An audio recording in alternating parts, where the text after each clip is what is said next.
lose ourselves in the spirit of things. We lose our sight when we put our trust in things of this material world, of things that fade away. Yet you keep coming back, keep coming back, keep coming back, keep coming back, keep coming back, keep coming back, keep coming back, keep coming back, keep coming back, keep coming back, keep coming back. Of things we know.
We are dreaming in the dark. We are nothing more than dust.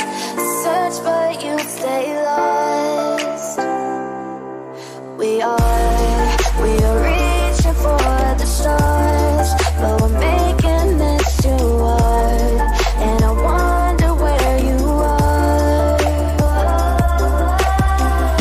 Mysterious, that's the part you always show. 'Cause you're too curious. Maybe you should take it slow.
no mystery.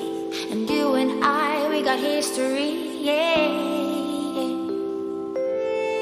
Wherever love flows, there is also tragedy when we're in too deep. And you and I, we got history, yeah. Go look in the mirror, say, hey, I'm sorry for all the pain. I'm sorry for all the pain.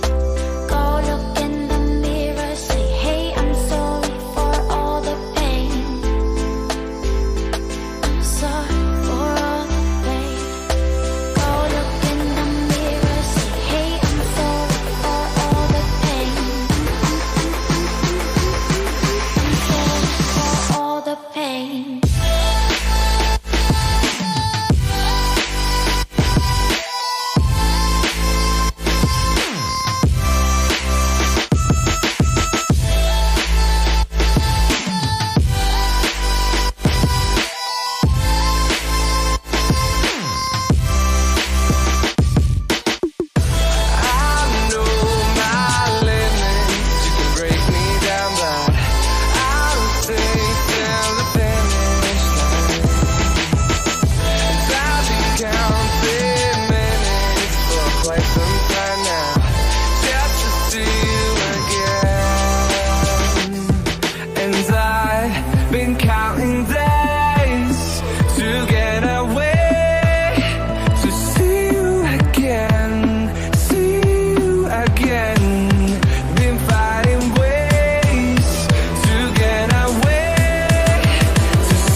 Find the right words, and there's no way this is real life.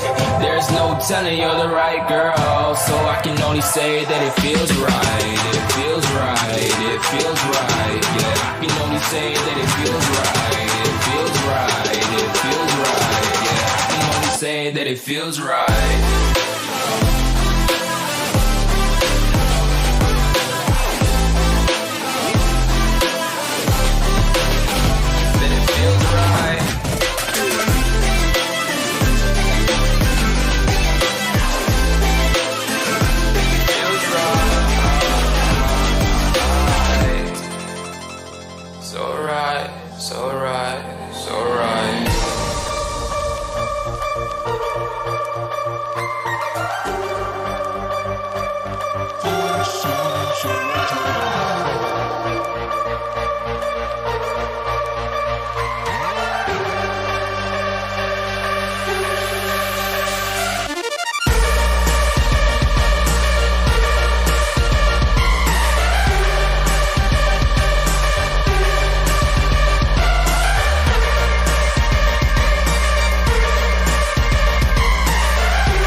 To get off the darkest ground, but gravity pulls you straight down. Earth from a bird's eye view. You should grow feathers and see this too. When you want to get off the darkest ground, but gravity pulls you straight down.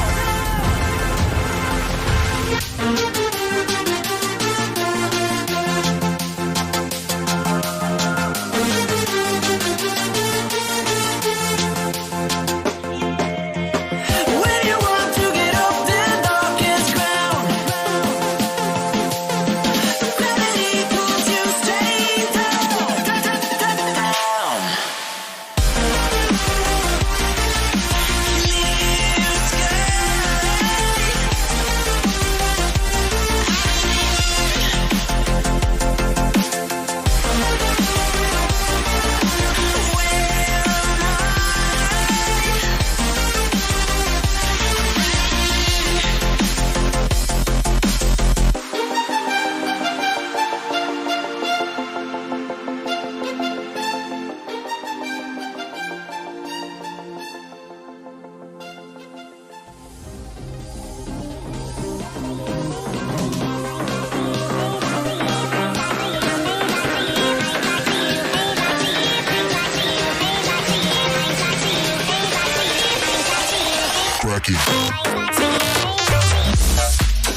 of regularities, living all the dreams, playing all the games, and getting high on love.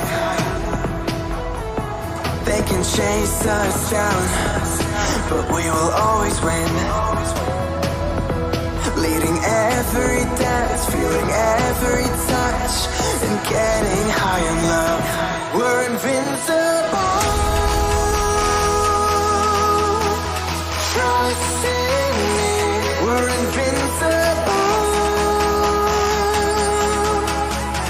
Don't you see, we're invincible.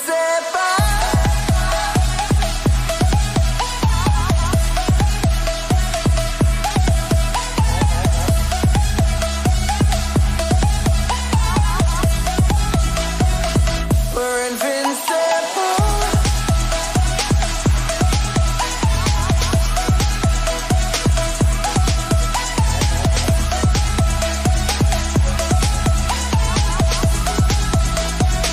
We're invincible.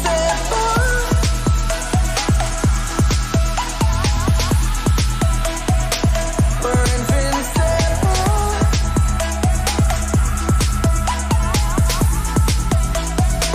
We're invincible.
Hello, welcome to the Royal SEA Challenge. We're here at day 2. We have got some incredible games ahead, ones you do not want to miss. However, before we do delve into the action, we're going to take a quick look and a quick peek at the highlights of yesterday's games.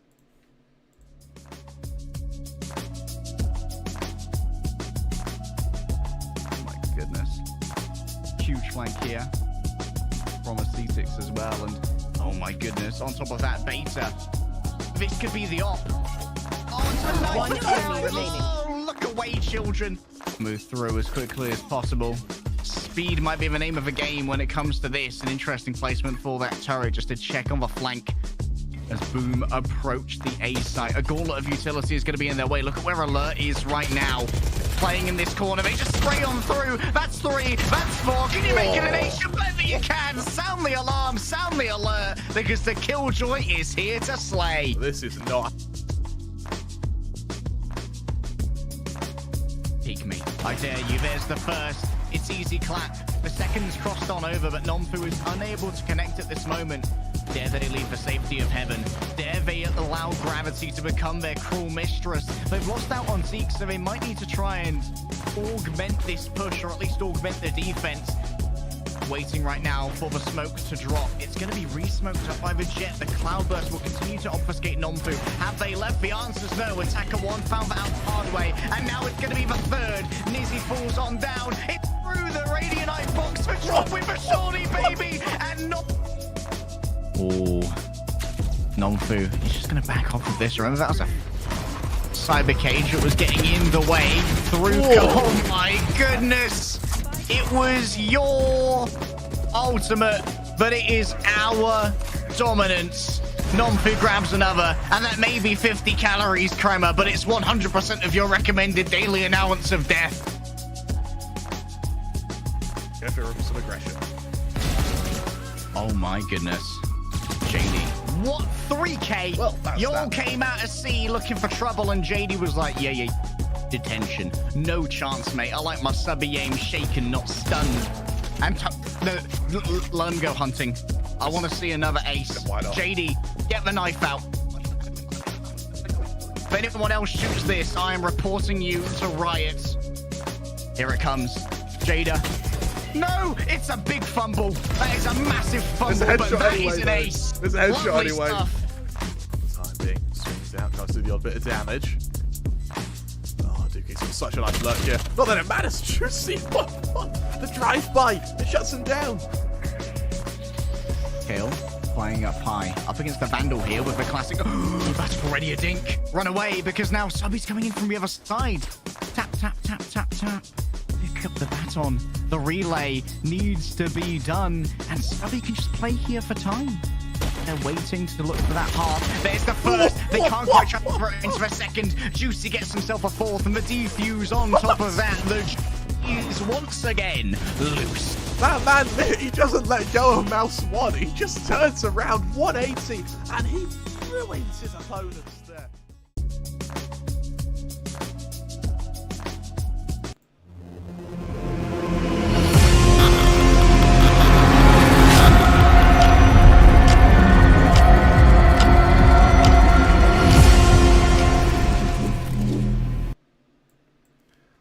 Hello, welcome back. It's game day, it's day 2 of the Royal SEA Challenge. We're in Group A, and we have got some incredible matches ahead. We've got Boom versus Todak, followed by DivisionX Gaming versus Louvre, with Kingsman versus Sharper as our decider. This is going to be an action-packed day, and we're really going to see some teams start to separate themselves from the pack, and those are really going to be the ones we need to watch out for. So far, we have, I believe, it's Kingsman at the top of the group, but only by round difference. This is going to be their chance to try and establish themselves as one of the titans of this group. Boom, of course, coming off a draw yesterday against Sharper Esports, I believe, out of Thailand. And Boom are a very popular Indonesian representative here in the Southeast Asian region. And it feels like this team is starting to try and grasp a new lease on life. They've went pretty far when it comes to things like LCQ, like VCT at the highest levels of SEA. But since then, they've had a little bit of a roster reshuffle. They've brought in people like the Bottle. And to be honest, Kremer, yesterday, I think the Bottle looked like the best player on this team. And we talked to the coach Meow, and they were talking about where everyone was coming from. And apparently Meow's been in the lab concocting a super team. He has. And yeah, he gave us a list of who's come from where. Right, so they got Frostbite from XCN. They got Flipsider from NXL. To Bottle and Berserks came from Alter Ego. He has literally just cherry-picked players to give him like the best possible lineup he can work with, which explains the lack of stats we have on them. Because for a while, these guys, they went into stasis, didn't they? We had a few months without any results, so we didn't know their map pool. We knew what they historically didn't like play. That's with an entirely different roster. Here they are, and honestly, they've made a pretty good statement to tie with Sharper going straight into this. Sharper, by the way, a team who they thought would be their biggest challenge. Well, they started off with the big boy Kremer, and they walked away with a draw. Todak are hoping to try and even up their wins and losses at the moment, but right now, there's a pair of L's when it comes to those maps. They didn't do overly well yesterday versus Louvre. Sure, they were close, but when it came down to brass tacks, both of the maps were lost. And Todak today, this is another team that we haven't seen for a while. They sort of they dropped off the face of the earth after August. They were looking fairly clean yesterday, so I think it's fair to say that this Todak squad went into the underground chambers for some scrimming. They joined the mole people looking for the best scrims, only the hottest of scrims at the best restaurants. And yes, I can call them Todak because we're close like that. And you can see that Todak are very popular, to be honest. Like, a lot of Malaysian esports fans fold in behind Todak, and it's no surprise because their central core of Aduka, Subby, and Click, also known as Senna, have been playing together as a group for quite a while now. They won First Strike back in 2020. So these guys, they definitely have a little bit of camaraderie, and the audience are very familiar with this trio. I mean, with this camaraderie comes synergy, right? We saw yesterday as well, it was a lot of setting up Aduka. Once he had that jet, a Aduka versus Nonfu was such an entertaining game, just on the jet 1v1. Both players loved using the op. Both players loved going aggressive to get the man advantage, then just dashing away, and then playing very, very passive on your sights and work the retake with the aforementioned man advantage. Against Boom, I don't know if that's going to be able to work, bearing in mind that Boom have revealed themselves to be a very aggressive team. So I honestly am really looking forward to seeing just how Aduka's able to fare against them, and more importantly, if he's able to survive.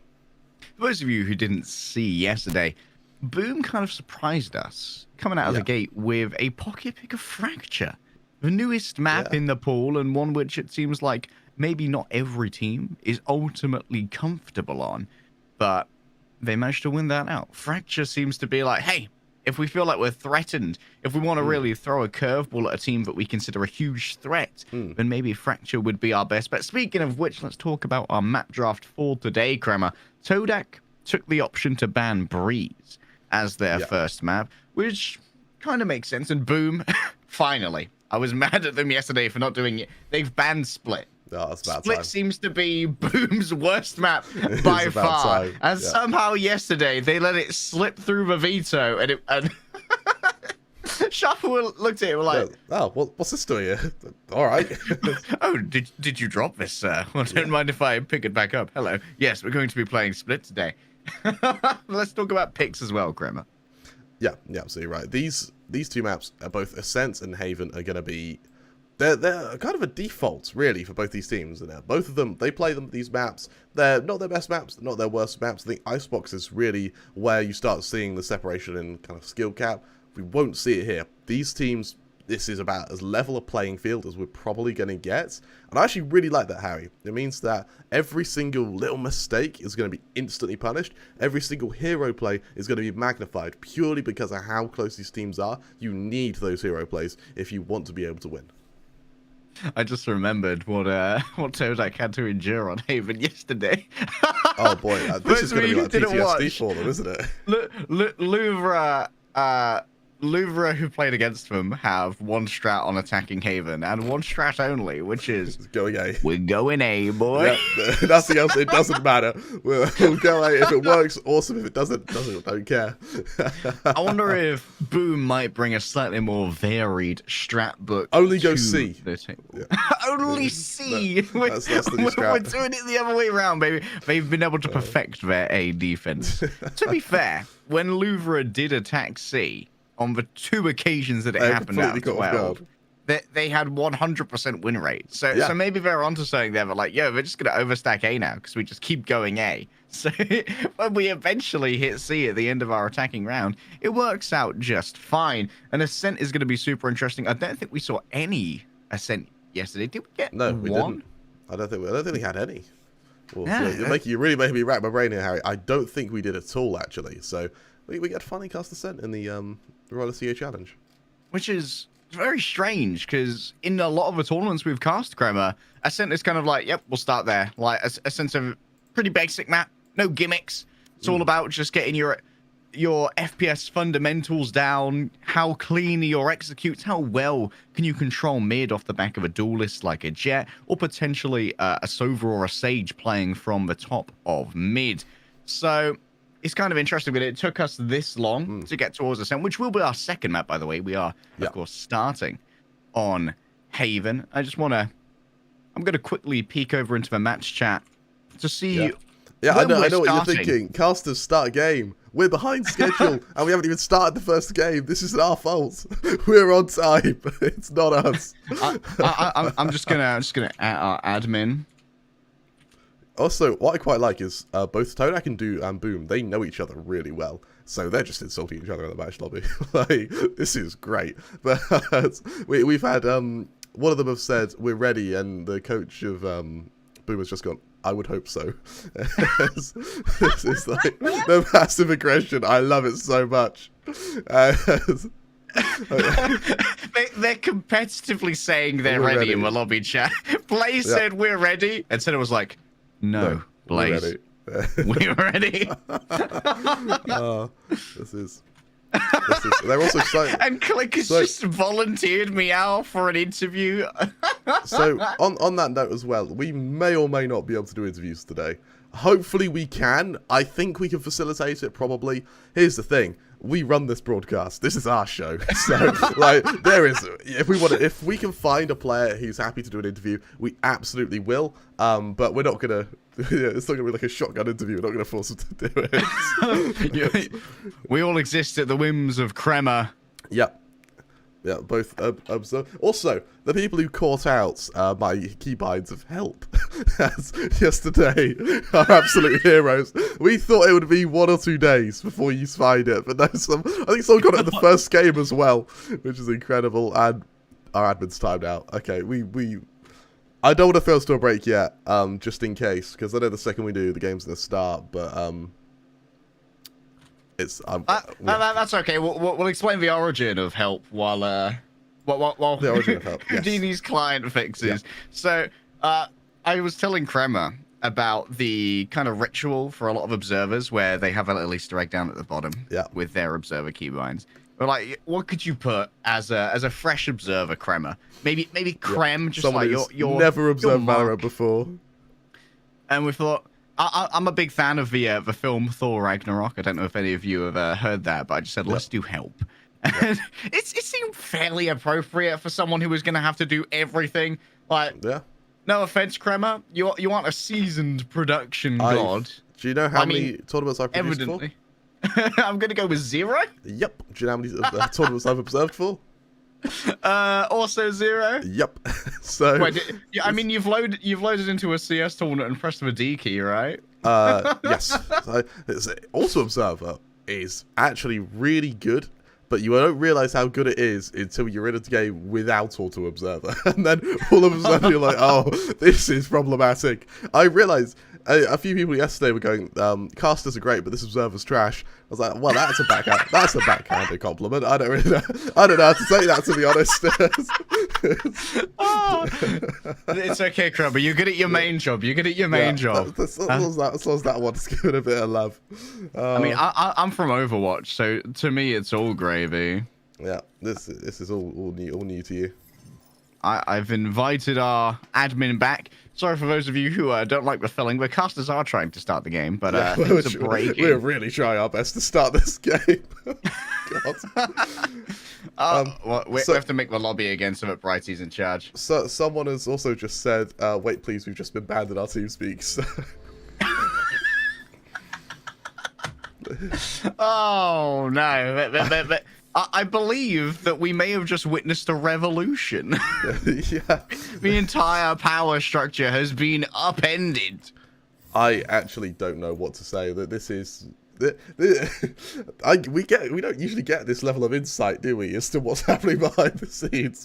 So this is great. Yeah, we probably shouldn't be relaying everything and anything that's said to us, but yeah, the filler content, it's coming, because... Yeah. The proletariat must know that the uprising has begun. Yeah, absolutely. Everyone's getting the everyone, Crema. I think we may be less than a minute before we get in. Hope everyone in the Twitch chat's doing well today. We keep the Twitch chat open. You probably shouldn't, but we do keep a look at it. We keep an eye on it. Because you guys, well, you're lovely, aren't you? You're really friendly. Yesterday we were quite nice. At least when we're talking during breaks. I don't have it during game, but hey, when we've got a chance, I have it kind of like over there. I glance at it every now and then, and yeah, the fact that people noticed help within like the first like 5 rounds of the first game yesterday was insane. Like, Harry, these are some really observant people. Oh, and also, like, I'm in-game observing as well. You should be very glad you don't see my viewpoint. I just sort of, like, click on a jet and I stay there until it dies. Yeah. I'd like to call myself a bit of a yeah. master observer. I'm kind of talented myself, to be honest. This is kind of a big deal if you just back off everyone. Everyone's in this lobby. There you go. Just a moment away from starting. There we go. Frostmind is in. Yeah, a 15-minute filler content. That's not a record, but tell you what, well done, Harry. Proud of you. That must have been. We got through it. Round of applause all round. Yeah, I mean, when you get told to do something, it becomes very hard to do it. It's like when you, have you ever been told to just walk? Like if say you're filming I've never been tested on my walking ability prior to this. No, but it's not a test. If someone's say filming you and they go just walk, you like if they're filming you and you completely forget how to walk. Does anyone have the instruction manual for these legs? Yeah, exactly. So it's like, oh, just fill. It's like, oh, we need to talk now, don't we? Oh, that's a problem. Luckily, you no longer have to see our ugly buds. We're going straight into this game. Welcome to Haven. Let's cast some Valorant Crema Royal SEA Challenge. Day number 2, map number 1, match number 1. It's going to be Boom Esports going up against Todak. And I know you guys are excited for this one. Huge amounts of fans for both of these teams. Starting off on Haven. And all seems regular almost on Todak. Apart from that, we're seeing a breach sky. So no eyes for anybody. No sight is allowed. Only flashes. I quite like that because we've seen how aggressive Todak can be. So their thought process behind getting the double flash is that once they don't need eyes because they'll just push somewhere off the back of a flash and then use that to get their info. So I really actually quite like the thought process behind it. Don't know if Boom will be able to punish it though, as of course they do opt for the Cypher. Looks like we might see a breach of their own though, over the sky. That is going to be an interesting clash of personalities between Tobossel and, of course, Click. But I'm really interested to see how they use this breach, because the reality is the breach flash, while it can be effective, it's only effective once you already know where a player is. So accompanying it with a Cypher is really damn strong. Having it with a Sky puts a bit of a question mark there. The reconnaissance is going to have to be maybe preliminarily handled by either Cypher or, of course, with the bird. But then you're using one of your flashes anyway, so it could be less less effective. Because, hey, we'll double flash him. No dramas, mate. No dramas, However, I think mate. this is a good start in terms of the size here for Todak. It's going to be pretty easy to be aggressive. You can always guarantee that, at least at the start of these rounds, there's going to be someone on C. There's going to be someone on A. B can be almost AFK defended if you have a Cypher or a Killjoy. And sometimes people just focus on a retake there instead. Sova going for a bit of info here. He's expecting the recon dart to come his way. Luckily, nothing just yet. Instead, it's Berserks to get the opening with a bit of aggression on the jet there. That's just what you want if you're Boom. And now Berserk's looking to double down on this, trying to pinch in around the back. They might be able to get the spike if they can find this breach. Click. Cautious that their behind is no longer covered. And exiting out through mid here, there's going to be a bit of a clash around the back. Flipside, look at where their camera is. Bursa falls on down. And Blaze, do they double down where Berserk's just fell? Kale, this could be a nice 50-50. Still, they don't move with Flipside. They went in one at a time, Crema. Unfortunate there, and Todak have turned this around despite losing someone first. The bottle, what can they do? They can aim, I can tell you that much. Stun is delivered, but no one's there to get the follow-up. However, still heard was that dash. You know that Aduka has moved in quickly. There's the bird. Good turn away. No headshot just yet, and it will not be forthcoming for the bottle. But Aduka will find their man. Really, really clean round from Aduka there. Just makes a bit of space, turns around, realizes that the flank is coming, and then shuts them down. Now, something to highlight as well is that Flipsider, he's on the Cypher here instead of the Jet. We saw him especially on Arena yesterday as well. So I'm very surprised to see him on a Cypher here and have Berserks on the Jet instead. Maybe Boom having a bit of a reshuffle before they move into this. Yeah, it was the bottle, I believe, who was... no, Frostmine was playing a lot of Killjoy. Interesting. Cut some more shuffles. Burster once again takes the same angle. No, mate. No one gets that done twice. But Predator, Blaze themselves, is stuck in this area. Oh, they just had so little health left to try and work with. And remember, this is the anti-eco for Todak. It's to be expected that they would walk away. Wait, the bottle has avoided detection. However, can they just play in the corner here? Right click. Ah, that's just the Spectre diff right there. And now Flipsider is all alone again. I mean, classic in hand, fully blinded, gives the audio cue. Something tells me he may not be winning this, Harry. If he can extend, he gets the ult all point. He might be able to get Spectre as well for his woes. Instead, the player who aggressed onto him. You go. It was so just sad. a go. I like to play Despacito. I quite like how Aduka went into this with a Ghost, purely because he's going for that kind of faster play, catch out play. If he dies, it just doesn't matter. Man to watch out for, though. Gale already got the squids up. Oh, and the... oh, the knife was out for Flipsider. And JD, easy clap. The squids being out already is going to be great. I'd love to see them leverage this Crema to try and have an advantage on the full buy round of Boom. Because if they can win Boom's full buy round here, if they could get some looting done, and if they can get Aduka into a position where they can win multiple duels with the hero rifle they've bought, then they could break Boom for several rounds in a row from here. You're absolutely right. And we actually look at the economic standpoint from Todak.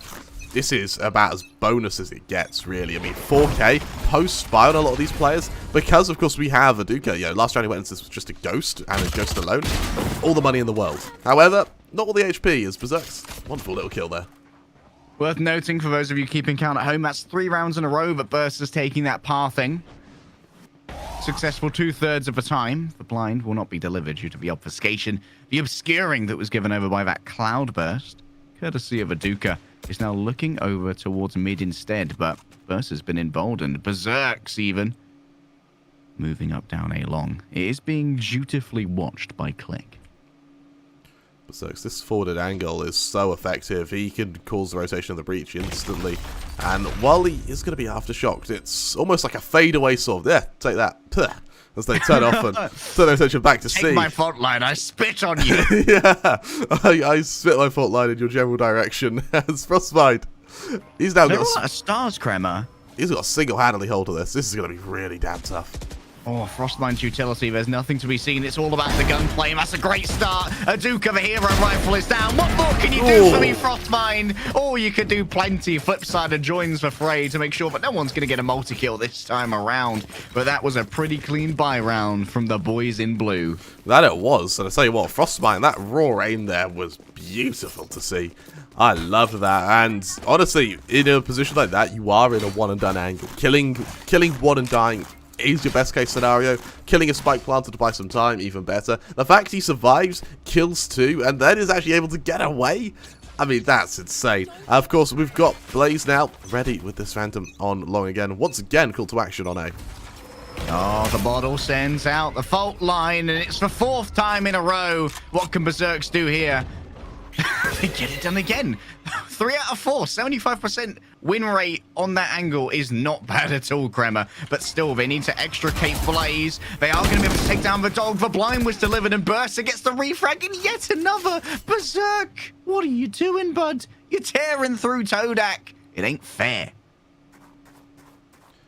Let's see what they can do with a massive disadvantage here. Todak, the brakes have sort of been slammed on them. They've been, you know, you ever turn the handbrake on while driving? I don't recommend it, but, you know, Todak, they seem to have done just that now. I mean, lost 2 members. Flipsider, he's going to have all the info in the world as he spots them coming, even able to ping Stubby there. Cypher cages laid down and ready to go as well. This gives a little bit of safety for Flipsider to work with. Cage triggered, moving in. JD's down, so too is the spike. Things just got a lot more complicated for the one remaining member. And well, it's okay. Lay down, good sir. I will put your complications to rest with my bullets. A really strong round from Boom there, and it's kind of all off the back of that teamwork. Berserks by some miracle, he's able to keep pushing this and getting kills. But on the re-aggression on long, he had that flash from to bottle. There's little doses of teamwork like that, which are really making him stand out here. In terms of ult management, Aduka's going to be able to bring out the knives, if not this round, the next. Berserk, Flipsider, and Kale all ready to drop theirs. There is quite the war chest ready to go. It's the same song, six-pack, baby. Bursa takes the same angle again. And yes, we will not be peeking that again. Frostmine's already grabbed 2. Click is waiting for Bursa with bated breath. I know you're going to come this way. You've done it 4 rounds in a row, and 5th is indeed guaranteed. But all of their friends are already dead, unfortunately, and so too are they. Kale still has these same Seekers, right? Yep, same Seekers he got ages ago when, having not deployed them, their kind of quick gainage doesn't really matter too much because, well, everyone else has brought their ults up now. Someone's lost no replay. No replay! I'm doing too much already, to be honest. I would love to give you replays. Unfortunately, I can't see that happening, Harry. For Berserks, though, he's been abusing this angle time and time again. I would love to see him just commit to it with the knives as just an ultra level of insult. Bearing in mind that Aduka... The knives on the angle. Yeah, why not? Aduka, he's about to do it. He's brought out knives of his own here, ready for this defense here. Goes for the high angle. Hasn't quite saw. He has the info, but not enough of an angle to kill. 6 rounds in a row, they tuck themselves behind the box.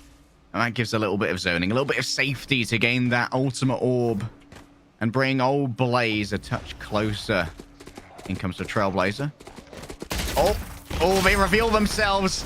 The fault line and the knives. That's more than enough to take care of Berserks. And suddenly there's an opening for Todak to claim themselves another round. They haven't gained one since Rifles moved into the hands of Boom. And now they're coming up on multiple fronts right here. Subby's moved up outside of B. And A, the pressure has been reclined back.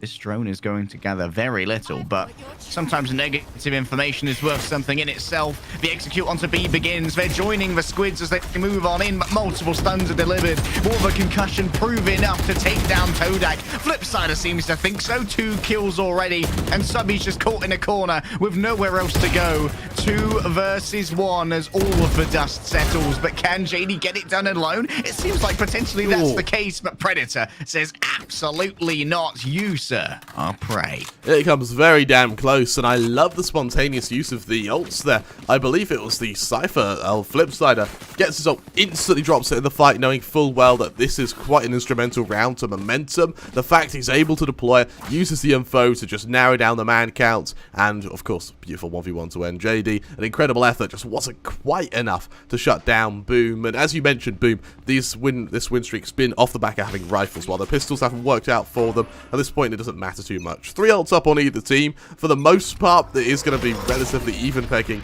on Bai as well, except for that Guardian out on JD.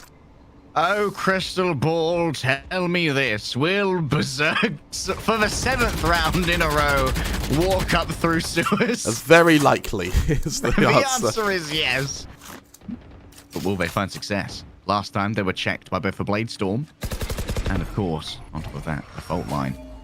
So there's an adventure happening here. Raduka thinks that maybe they can leverage this area if potentially it is going to be vacated by their co-jet.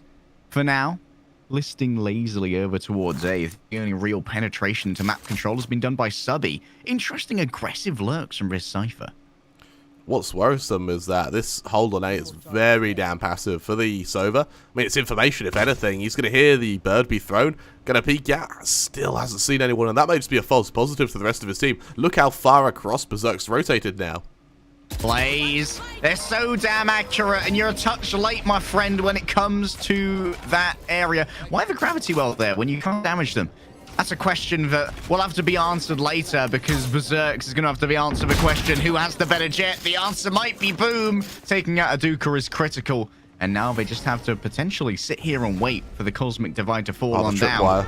Oh no, coming in from the back, Subby. Subby's got big ideas.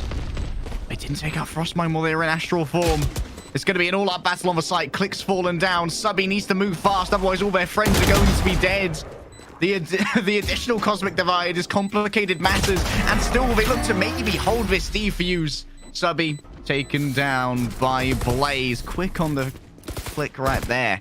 You know what? That was a very well-informed Cosmic Divide there from Frostmind. Love to see it. Yeah, it's really, really strong ability usage from both teams, actually, to commit the Cosmic Divide. And as we said yesterday, that's where you see the separation between good teams and top teams. And it's how they use their ultimate abilities spontaneously, rather than kind of pre-planned strats. In that case, we saw the reaction from Frostmind with his Divide. Just instantly cuts off the site. It makes it a very easy retake for them. Moreover, Flipsider, that tripwire in mid slammed the brakes on Stubby's Lurk. By the time he was able to get to them, to Lurk, he was down to one of the last two players left standing. He had to make noise, and it was just a matter of quickly killing him. A really, really well-drilled retake from Boom. And as they sit at 5-2, Todak, they really need something to change. Bear in mind, their money, I mean, it's alright, but it isn't going to be, you know, it's not what you want here. It ain't going to be alright after a force buy if they decide to go in for one. I imagine that's part of what's been discussed during this pause right here. Order, of course, by Todak. The bottle's got plenty of money to rebuy into this. 8k at the moment. That'll likely be reduced to 4. Or even more if they have to buy a touch of utility. Bladestorm's good to go on Berser as well. And I'm surprised we haven't seen Berserks. I keep reading it as Berser, but I can't stop myself. But Berserks indeed. I'm surprised we haven't seen the defensive operator yet. But then again, they never seem like too much of an op demon. They also haven't really been dying. Oh, that was beautiful. That was an amazing crossover. Leave Cypher That alone. was incredible. The poor Cypher. Stubby, he's just thinking, what? Turtled up and spawned like, what do we do now? Yeah, his camera just got destroyed. That was my best friend. That was still on dial-up at the killed time it. it took it to come back. Oh my god. Wait, hold up a second. I just noticed that Berser, on the 8th round, has no longer run down sewers. Can we appreciate how they've committed 2 players to hold sewers anyway? Look at Kale, he's so scared of something here. I know Berserks is coming. It's not a matter of where but when. They've also rotated a server around now to deal with Ascent instead of C. So, a new setup here. And, well, this Cypher's going to be tested. The Spike will list over towards A. Long is going to be cleared quite judiciously. And now Kale, with the Sheriff, has to deal with the tripwire. They don't quite know it's there yet. And at the moment, the spy cam is populated and operated by Flipsider. He's going to hear all these stars go off. He needs to be so damn careful here. There's the flash. There's the execution. The info's good. And, oh, he's even able to get one off the back of that. That's wonderful. And, oh, the info gathering is beautiful. Oh, God. It's a massacre. Flipsider, he's going to catch a couple of tendrils from their friend. Predator. Blaze was like, you may die, and that's a risk I'm willing to take when it comes to using my Hunter's Fury.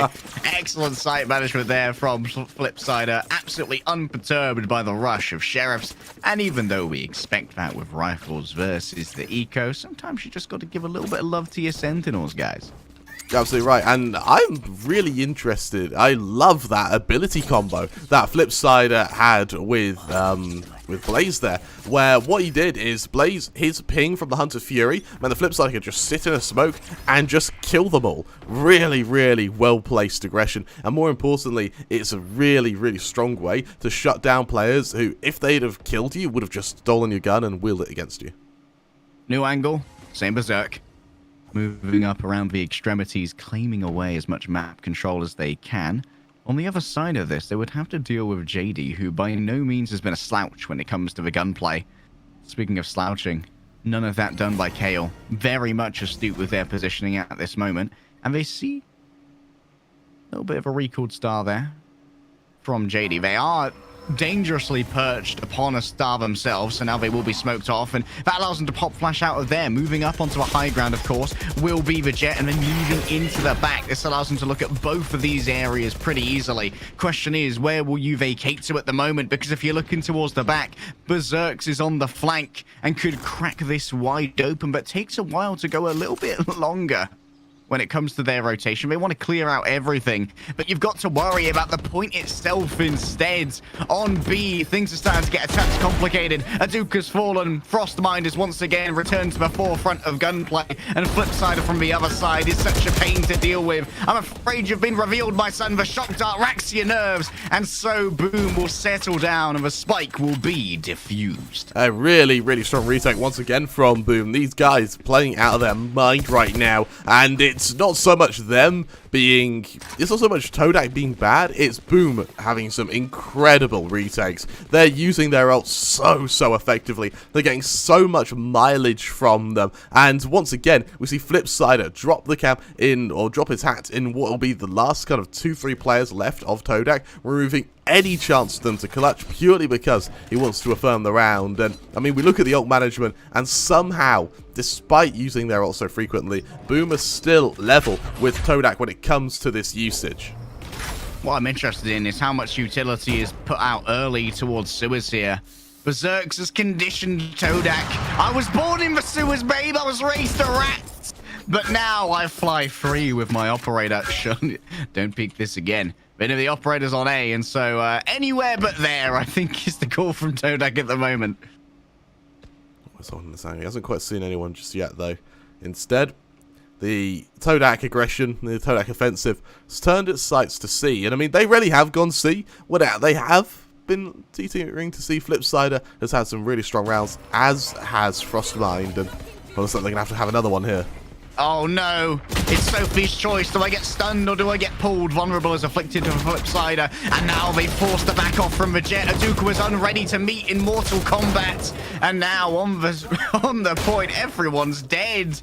It's come down to a 1 versus 1. The bottle versus JD. You know what? They're a wizard with the Guardian. The Bladestorm is forced to come out. You don't want to lose this operator, and so Berserks needs to go big. Can the connection come from JD? They've been left here with an operator and a shorty. Out comes the pull. JD needs to connect this shot. They need to be faster than Burst. And remember, those Radiant boxes, they're penetrable. Ooh. The walk, the shot, the headshot to boot. Berserk saves another round here for Boom, who go up 8-2. He doesn't by the skin of his teeth, though, doesn't he? It was a very close round, and for the first time in a while, dare I say it, we've seen Boom sweat a little bit. That was a very close round, and we saw kind of in the mess of smokes, somehow it was, I believe it was Stubby, who was able to just walk past Flipsider, and they both end up sort of back-to-back fighting each other's teams. Eventually, one of them turns around, Stubby does turn around and kill him, but the fact that utility usage is even able to get Boom members lost shows that it was still a very effective take, and if all it takes is 1 or 2 more aim duels, and that site becomes theirs. Aggressive movement here from Stubby. Oh, they set up a camera in enemy territory, guys. I've penetrated the barriers. Don't worry. I've got this. Hacker voice. I'm in. Berserks on long. Gonna have to try and hold this angle as they prepare for a slow take here. Oh, couple of pings right there. Berserks is prepared. Out comes the bird. The turn away, the miss of the stun. The penetration has been gained. They see that Aduka has managed to make it into A-long territory. So Berserks moves to a more conservative position to continue their reign of terror.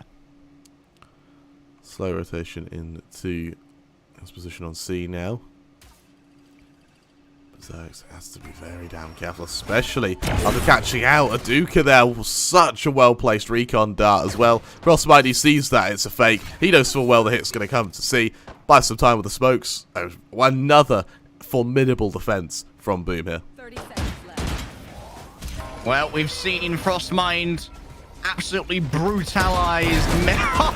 He's brutalized the pistols before, and it seems that they're keen to do so again. The Frenzy's got no chance. Frostmind just too clean. Headshot after headshot. That's going to be 9-2. Just to contextualize, guys, this was Todak's map pick. Yeah, this is looking pretty scary. Boom, they said they felt pretty confident in this tournament, and I mean, we're starting to see why this is looking incredible for them. With a 9-2 lead, a 10-2 half would be, it'll make them look unstoppable. And for Todak, I mean, They're currently being run amok, aren't they? I mean, not for lack of trying. They do have the ult advantage moving into this final round. We may just see them get dumped, but looking at the positioning of the Boom players, it may just be aggression. Oh, Harry, the Odin. He's an unkindly god, isn't he? Witness me and join me on the path to Valhalla. Blaze taking a couple of wallbang bits of damage there, but no one expects the crouching Astra, hidden Star-Lord. Kale, the next up to the plate, and oh no, the bullets come on through. Kale's left with but a thimble of blood left inside them. The mid control has been paid for so thoroughly. It's a price you must pay, and it will be paid in blood. I mean, Frostbite, I think once the shooting stops, he has to take a moment to kind of unclog his ears, because that must have been deafening for him. Doesn't stop him from getting the kill, though. Rolling thunder. Oh, there will never be mercy, and suddenly Click is all alone. And now, they're joining their friends. Aw, isn't that nice? Yeah, all get to go together for wherever it is they're destined to be, up the sticks. Where do you think Erebus will take him? Let's see. As, of course, moving into this fiscal round. Is it the River Styx presided over by Charon? Charon's the dog. Erebus... No, sorry, Erebus is the dog who... Charon's the ferryman. Charon's the ferryman. Erebus is then the one that passes... quiz! Yeah, I think Erebus is the one that passes judgment, though, when they get to the other side of the river. Ah. It's the River Styx Customs Office. You pack your bag yourself, sir. I've been to enough customs offices to know, bloody Brexit. I've been to enough customs offices to know full well that it feels like I'm talking to Erebus. Judgment will be swift and brutal. Berserks once again leads the way. 3 people are going to be here. It's easy clap, baby, but Aduka thinks they can make something work with the Sheriff. I have the greater armament, sir, and it's kind of the ego buy for the Jet, right? They believe in the aim. I don't need utility. I've got a big gun. Yeah, it's all to build confidence, isn't it? And I like how Click is actually going to aggress off the back of it as well. It gets a lot of map control. It also gives a bit of an early warning system to Stubby. He was going to be told, actually, things are looking quiet on A.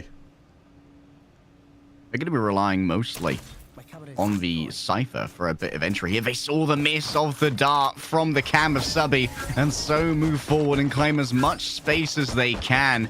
Burster on rear guard action for the moment as a spike will be planted, and multiple people are pinged by that recon arrow. Interesting that I believe the Cypher's all out of utility now. They still have some control of mid with that camera, but no one can fall to JD, who needs to leave out of garage. This could be the angle that changes everything. The jet duel is important, and Berserks has won that. So JD now can try and swing in. Click got 2 with the aftershock. You gotta be kidding me, mate. That's trolling. That's not real. Berserks ends up in potentially the cheat. That could be an ace. 22 HP versus very little on the side of Click as well. Time is on their side. Click gets their man, but unfortunately, time is just not tenable. I can't believe 2 people fell to an aftershock. What? We don't often see that, do we? And I mean, we're starting to see Breach become more and more effective on Haven, and honestly, I'm quite liking the thought process behind it, the Breach. I mean, his flashes have been perfect. The Rolling Thunder's great for positions like Garage, especially like B-Site, when you're on your retake, and for the most part, I think he might not be pushing out the Sky per se, but you've got to lose a character for him, and arguably you need the Astra, you need the Jets. You know, what do you hold on to here? Aduka, the Demon. Oh, the Nova Pulse already used. Time to bring out the Marshal. Remember, headshot is one shot, but they will declare their presence on this angle. Oh, that was brave. You play with fire, my boy. Be careful brave. You don't get burned. Drone. Gonna give some methodical info here. They don't want to risk running into marshals or sheriffs that are all stacked up. Well, they'll see on the angle. That should alert them to the fact that it's going to be a fairly passive position, but instead, the push is destined for B here.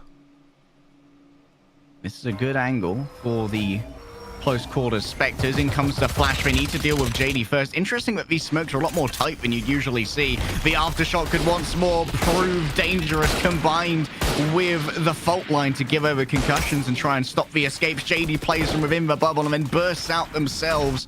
Will the bubble burst on this plant, though? Instead, they're moving over towards C. Frostmind has already secured it, and so it's going to be another battle over here. Takes a body shot from that Marshal. So things got a lot more dangerous now as they try their best not to get wallbanged. Don't move. Their vision is based on movement, Frostmind.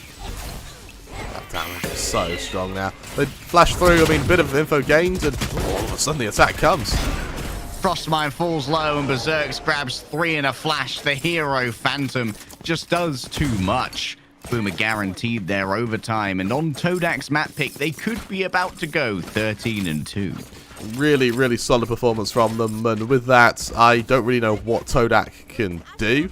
I mean, they don't have any momentum. They're sure they're against the bonus of Boom, so if there ever was a round to win, it would be this one, but they don't have a lifeline. They're out of chances. 10 rounds down. Are you a believer, Harry? I don't know if I believe. Not at this point. The bottle sends out the fault line, and now leading the way is Berserk. When Berserks wins this duel, I stop being a believer. The aftershock forces Berserks to move in more quickly than they otherwise would like. Click is blinded up, and then their eyes are taken away permanently via force of lead. The bottle waits, the bottle kills, the bottle gets an upgrade, and the bottle is the greatest enemy of man. Out come the blades, because Berserks believes this to be their chance. Only the one cipher remains, and quite a tale it would be if we could weave that Subby would keep alive the hopes of Todak. The turn away, the kill onto the bottle. It all starts here. Another headshot, 5 HP remains. They've managed to get 3. They're only up against 1. Out comes the neural theft, but before it can load, you're going to need more bandwidth, son, because the 5G of Berserk is just stronger. For a moment, the stars aligned there. That was a wonderful little one-tap onto the second-to-last player. Unfortunately, they're just not quite able to convert, and I mean, it was a solid performance nonetheless, though, and credit where credit is due, because, honestly, even though the scoreline looked very one-sided, those teams still went blow for blow in a lot of them, and a lot of those rounds did come down to a 1v1, which Boom just happened to win. I mean, Berserks and the bottle. The new boys. Yep. Frostmind, also quite new to this roster, as well as Flipsider, but they were present for the LCQ run, at least. Mm-hmm. And it's kind of scary about Boom that the bottle just bottom fragged. Yesterday on Fracture, the bottle was a hero. Like, he wasn't really needed, was he? Like, no, Berserks could have AFK'd, and that would have been fine. Bottle did so much, and now Bottle, maybe they're having an off day. Maybe they just don't get to reach any enemies before Berserks and Flipsider have combined their gunplay to get rid of them in advance. And seeing such a varied capacity for pop-offs on Boom makes them such a scary opponent. And there was a reason why coming in to this group, Boom were a favorite, Kremer. You're absolutely right. Of course, though, that is not all for Todak. They have another chance to save themselves on our next map of Ascent. We're going to go to a quick little 5, maybe 10-minute break. When we return, the action will continue. Don't go anywhere.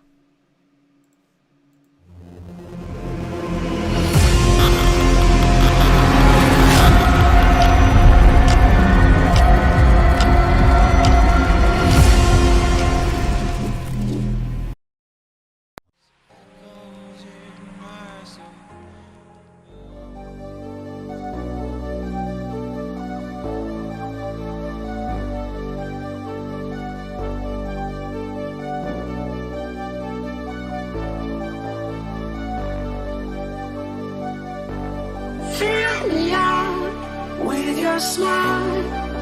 Now the sunshine brings the light. Fill me out with a flame. I will let you in this game. Take me out when I'm down. 'Cause with you I'm safe and sound. I'm safe and sound. I'm safe and sound. I'm safe and sound. I'm safe and sound.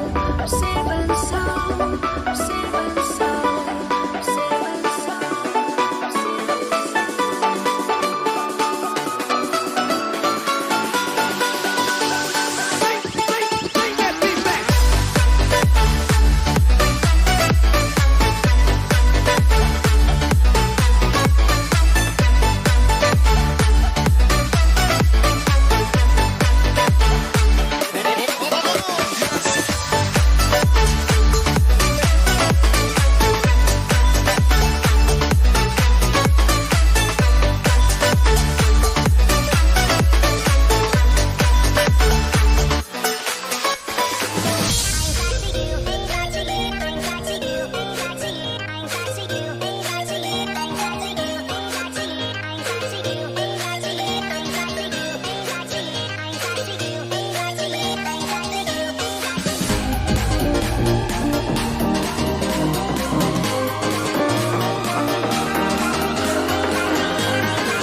Taxi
We lose ourselves in the spirit of things.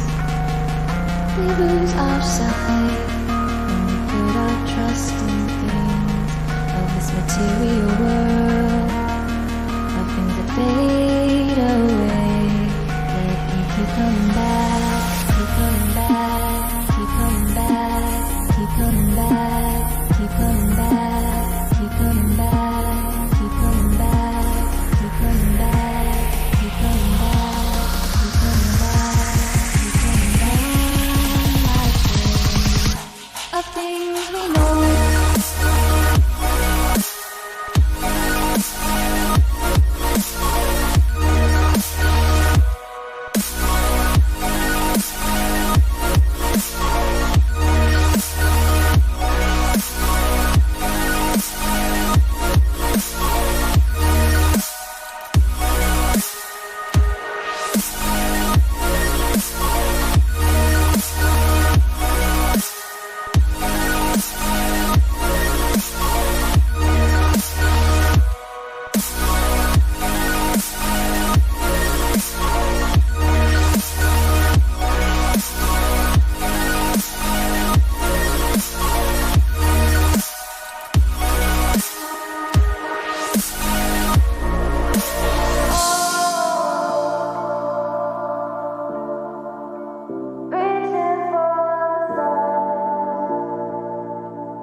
We're dreaming in the dark. We are nothing more than dust.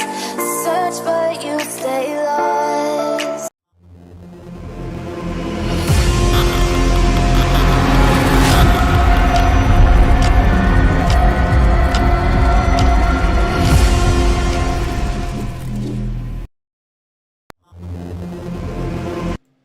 You know, Harry, producing is hard. I think we accidentally looped that twice, but that's okay, because here we are. That's twice as much transition. Twice as much transition. You've just been given a double, a triple take of transition, as we're now left with our map, our second map, Ascent, between Todak and Boom. These two teams are really going to have to battle it out. Boom dominating on Haven. Todak now moving to Boom's map pick of Ascent, and I mean, they're hoping for something to go their way, because that last map was really one-sided. That last map was the fastest map that we've had in the tournament so far, Kremer. I don't think in this tournament yet we've had anything below like a 13-7. But that was the fastest one we got. And in only 15 rounds, Berserk's put up some very interesting stats. Yeah, 6 first bloods in 15 rounds. In 15? That's insane. I mean, I feel a lot of that is off the back of that sewers push he kept doing over on the jet. I mean, yeah, it works. Yep. So why worry about it? I mean, it consistently gave them the man advantage, and it consistently meant that Boom had the kind of strongest foot forward for pretty much the entirety of that game. We go straight into it, though. Welcome to Ascent. Let's take a look at our hero draft. Hold up. A Breach as well. Man, I'll play Breach anywhere. Click loves this Breach. I mean, it's not the worst place for Breach, but this is definitely an area where a lot of people would prefer a Sky or a KO. Yeah.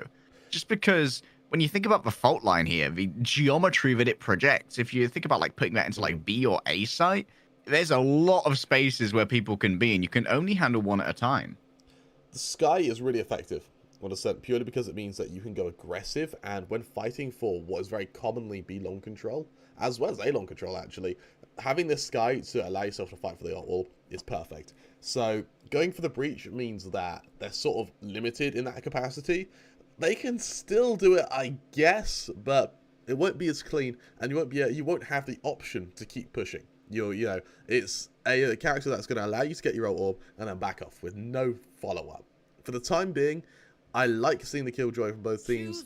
Killjoy has proven to be so effective in just holding a site single-handedly. Astra, of course, is kind of default at this point.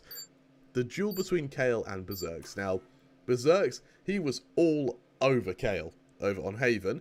Hopefully, Kale has something up his sleeve as we move into this. Hold up. was Kale on Jet? Why is Kale on Jet? I had to consider that for a moment. What is Aduka doing on Sova?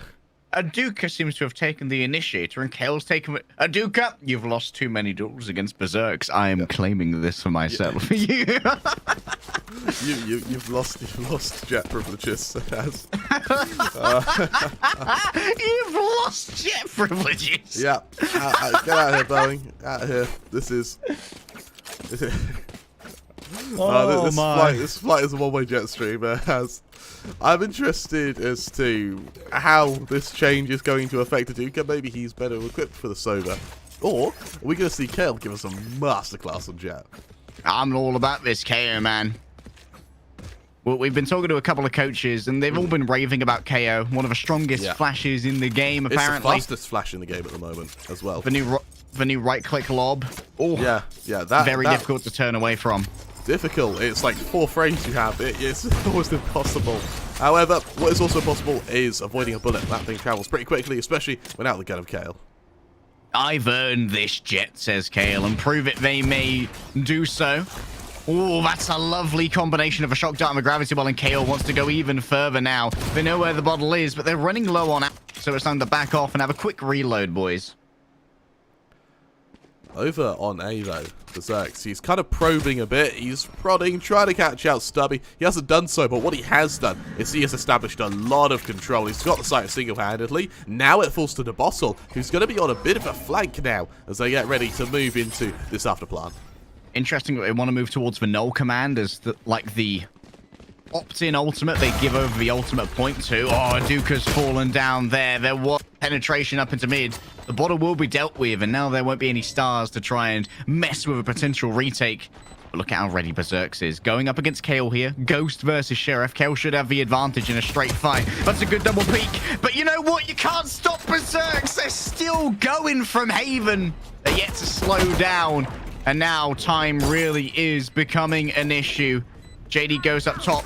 Grabs for Sheriff, sends out the Nova Pulse. That's one headshot. Can they get a second? Subbies round the back. I'm going to have to run, mate. I'm saving the Sheriff. You stay here and see if you can defuse. It's going to be tight, but it isn't going to be successful. And even JD's running shoes can't carry them away from the cruel, whimsical eddies of fate. 0.8 seconds is what separates them from a victory. Unfortunately, 0.8 seconds must feel like a chasm for the time being as, well, boom, they set off onto this map. Differently to Haven, this time they take the pistol round, but they do so in the same dominant fashion that we're all too familiar with this series. Now, the KO, as you mentioned, fastest flash in the game. We haven't really seen him use it just yet, though. And I would love to see some strats which involve just lobbing that flash over the top of this wall here on A.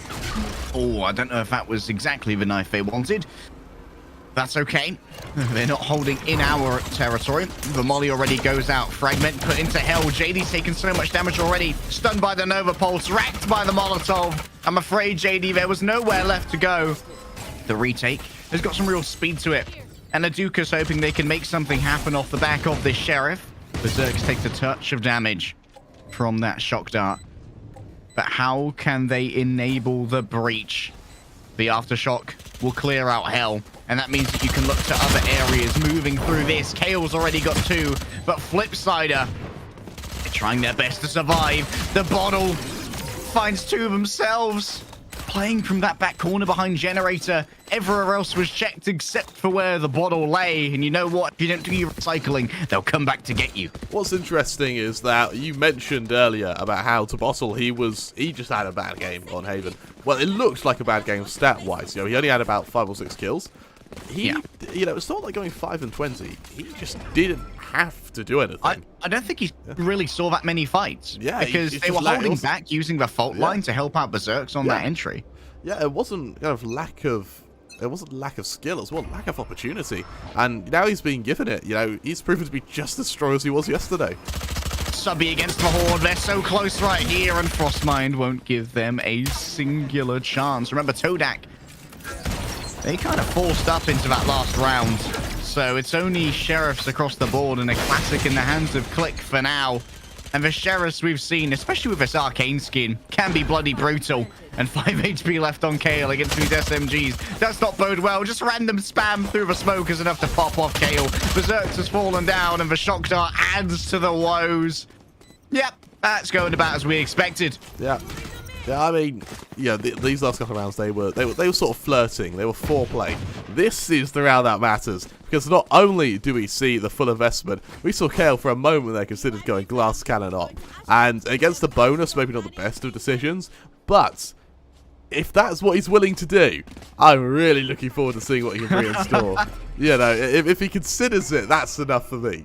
You know, I would love to see Ops on this map, and, you know, Ascent, it really favours Ops, especially on Jets, so it would almost be ludicrous not to, but for now, it's going to be aggression in A-Main.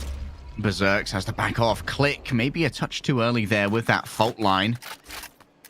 And an obfuscation of the recon arrow. However, too late, Kramer. The jig is up. Also, controller mid, they are really running down this clock, at least just for starters. Uncharacteristic for Boom now. Question for Kale is, will he be called to action? More importantly, can he rise to the pressure needed? You have to do what Aduka could not in the previous map. Berserks now in a position where this could be taken advantage of. You can pixel dodge that Molotov, but it does force Kale out of a close angle, and Berserks catches a whiff of shoulder. I knew you were there. Trickery means nothing to me, for I know where the cards have been laid. JD can jump spot from there if they so wish, but there's no point in messing with your accuracy when you are that damn good of a gunfighter. 4 versus 4 still, and only 40 seconds remain now, Kremer. They've changed their mind. They're heading straight to B. They're doing it through mid. It's a one-pronged attack, so this is a bold way to do it, but it doesn't matter. It's working for them. Oh, Dooku just got absolutely run over. What can be done, though, by Subby playing in this corner? They may be difficult to check. That's 1. That's 2. Subby's come alive here on the B site, and now the pincher's going to come in. Click on one side, Subby on the other. What can the bottle do? The bottle can win the first. The bottle can win the second. Oh, my goodness, but JD, I've had enough of these shenanigans. I'm putting my foot down, mate. There's a world where that is won by Debostle. I mean, he had the aim, he had the crosshair placement as well. The only thing that sort of went against him, he saw JD but didn't react to the fact he's just seen the Astra, turns back around to pick up the spike, and is punished for it. So the teamwork there from Todak, allowing their players to be in a position where they can be traded, definitely works out for them. They finally put 1 on the board, and doing so against a bonus may warn the rest of this team, the rest of Boom, that this isn't going to be a repeat of Haven. But I tell you what, Aduka, he's got a very big gun here with a lot of ammo. Yep, I'm watching Aduka as well for a moment, but no one's going that way. Never mind. Sorry, Aduka. I'm afraid this Maybe is over. Maybe another time, mate. Oh, Kale brings out the knives. 4 of them remain for now. They looked for that double updraft to begin with, and then a little bit of trouble staying up there when they were afflicted with the knife. It's Bladestorm versus Bladestorm, the truest essence of Jet versus Jet. But who will come out on top? A flash is sent out, trying to assist Kale on their peak. I think that's a record star indeed. Only a 2-second smoke. And Berserks, they flirt with death. The Valorous only need die once, but a coward dies 1,000 deaths, Kremer. Kale needs to take the swing, but Berserks is just faster. The speed demon gets the refresh on the knives, and now they found JD as well. Able to connect at the back of that, so they're left with only a frenzy now, but a lootable weapon will be on the floor to allow them to maybe pick up the pieces that were left behind. The defensive lockdown is going to leave this 3v3 in a state of fleeing. I quite like the commitment to the Killjoy ult there. It means that for the entirety of Boom, they just go, nah, enough stuff, we won't hit A, which is to turn our attention back to B. But Killjoy, he's got a perfect angle. They've been spotted, though. That was a good running spot there from the KO that allowed for suppressive fire to come on through. No command will be used, but instantly taken down. Aduka's done with your nonsense, and the Ares, the god of war, racks through multiple. The attempt to plant needs to be done. There's no time to res. I'm sorry that I must leave you behind. I want to bait a 1 versus 1, but Aduka will not be given this. Flipsider falls on down as there's no more time to res. The Vandal is recovered. The bonus plant shall be denied. An excellent time play there from the defensive Sova. Aduka's back. He's back and he's hungry. These last couple of rounds, they've been troublesome for him.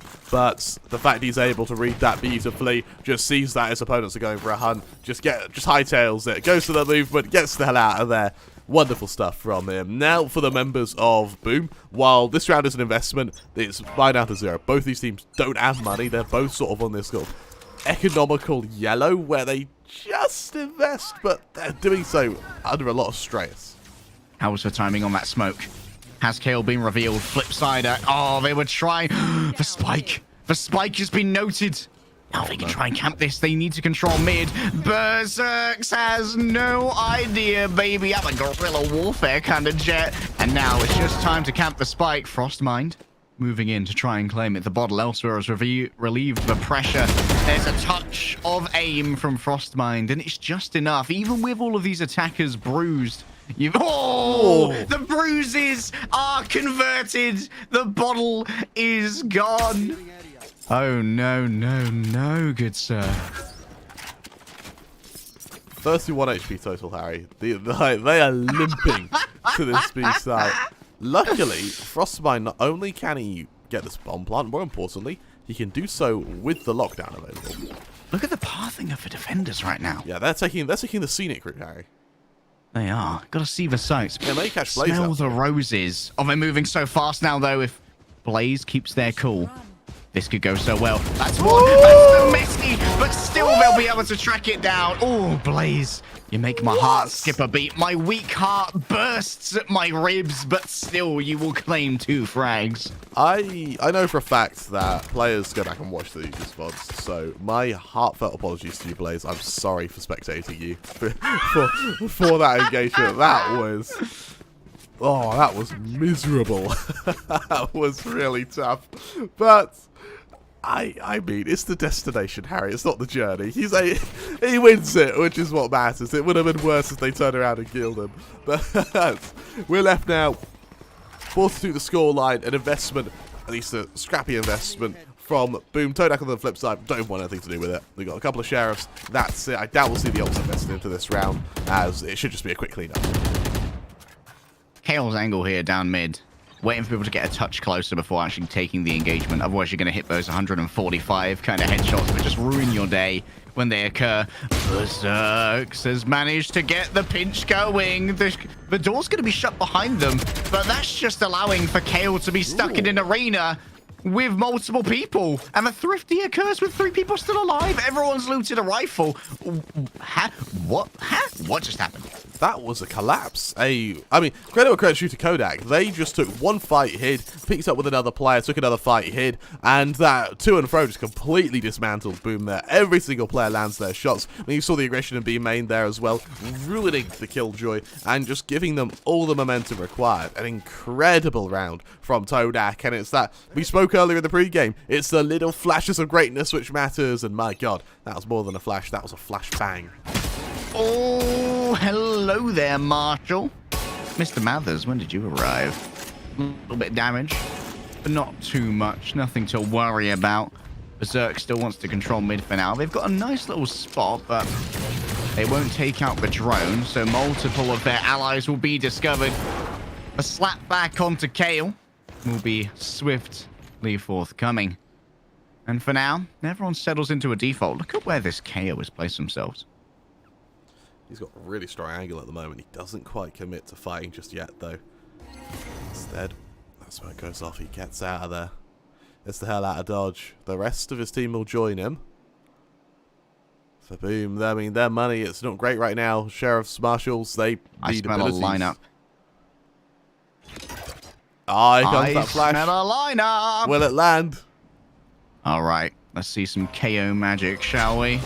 The Molotov is good. A barrage of utility is ready to be pushed onto the site. However, you have to worry about JD. For now, they are suppressed. There will be no additional smokes. They show themselves within this area. The door's already down. And so Aduka joins the fray to catch a kingly crown. JD claims the first, and now Aduka moves on forward, looking to claim even more lives. Spin on a dime. Shot after shot, they deliver death. And it is readily given from Todak.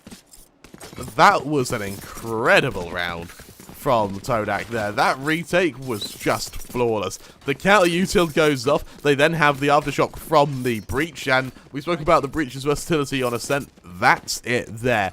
Gives them a perfect opportunity to just funnel through that doorway from Gardens and just wipe the floor with Boom. Boom on the flip side now do finally have their full investment, but will they be able to match the op that's now been revealed on Kale?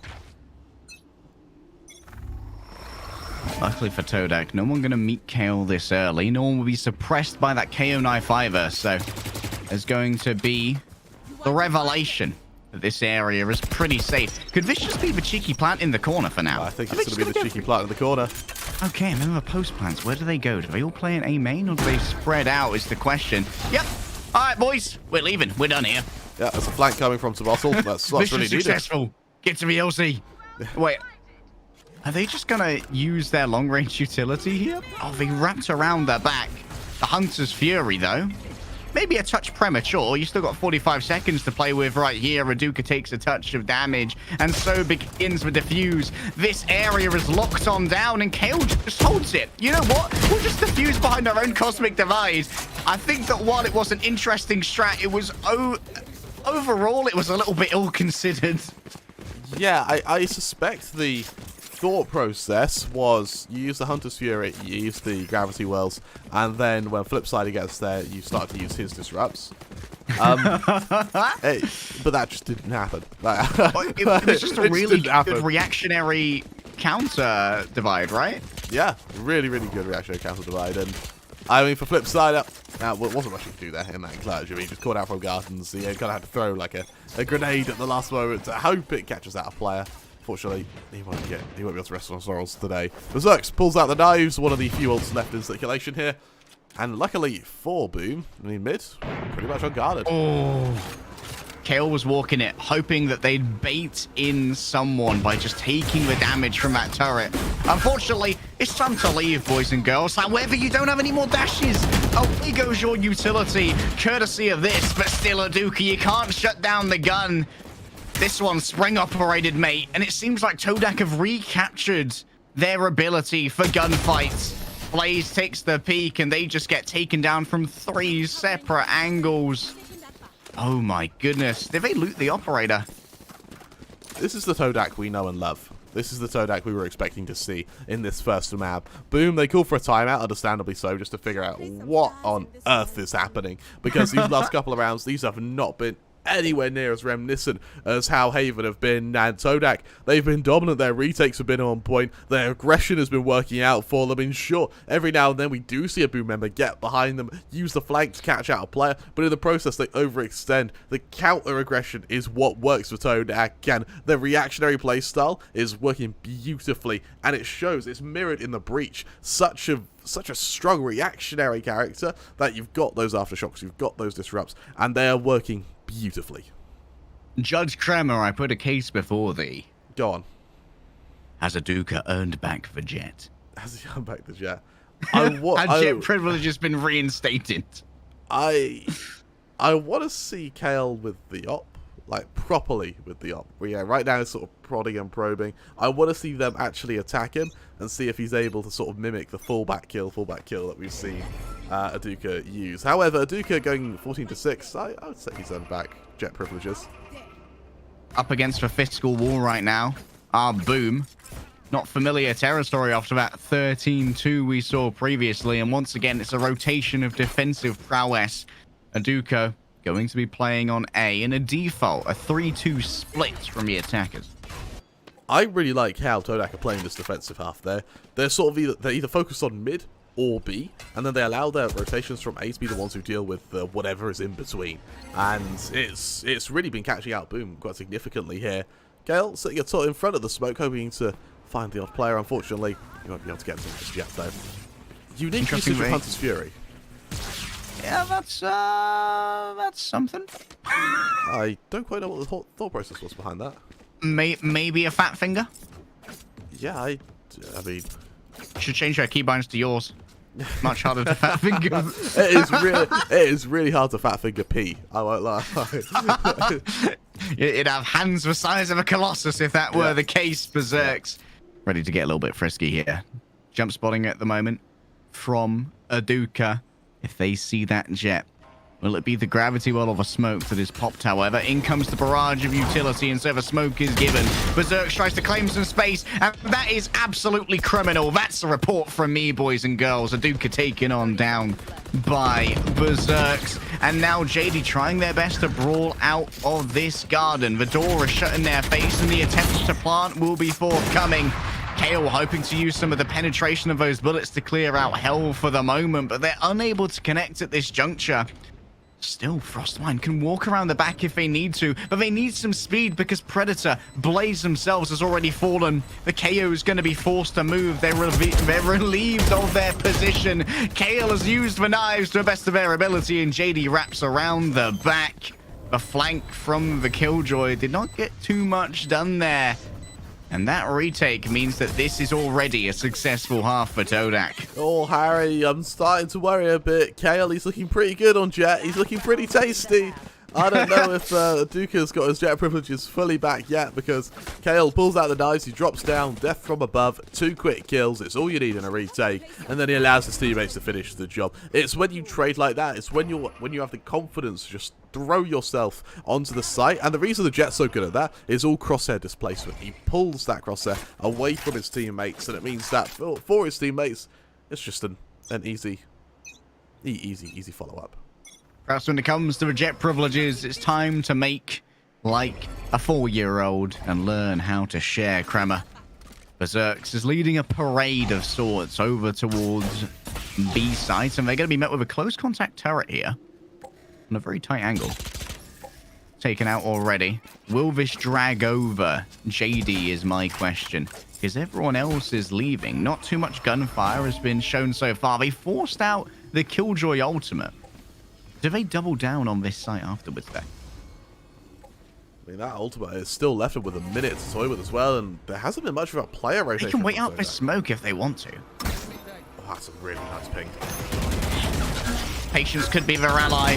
Burst has already gone in. The door is closed, but Subby on their angles found plenty to deal with. Moving on to the site, Berserks gets their man and gets a surprise as well, but still the spike needs to make its way onto the site and be planted. It's the last round of the half, so you don't have to worry about dying to the explosion, but you do have to worry about dying to Kale. Aduka with 2 HP. They're going to be the front line. I'll put my body on the line for you.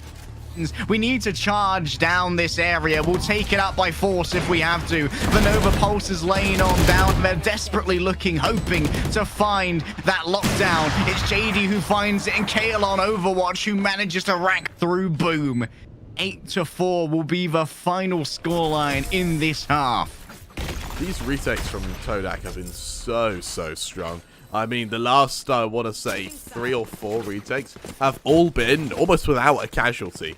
And that is insane to think about when you remember that when we saw Boom in their retakes, they were just throwing players back and forth. They were allowing themselves to drop down to a 1v1 and then just win out that on raw aim. This isn't the case for Todak. The teamwork is so apparent here, and it's really emphasized. I mean, even the positioning from Kale, I mean, sure, he isn't often the Jet player, but he definitely knows his positioning, and I mean, he can sure as hell hit AWP shots like that.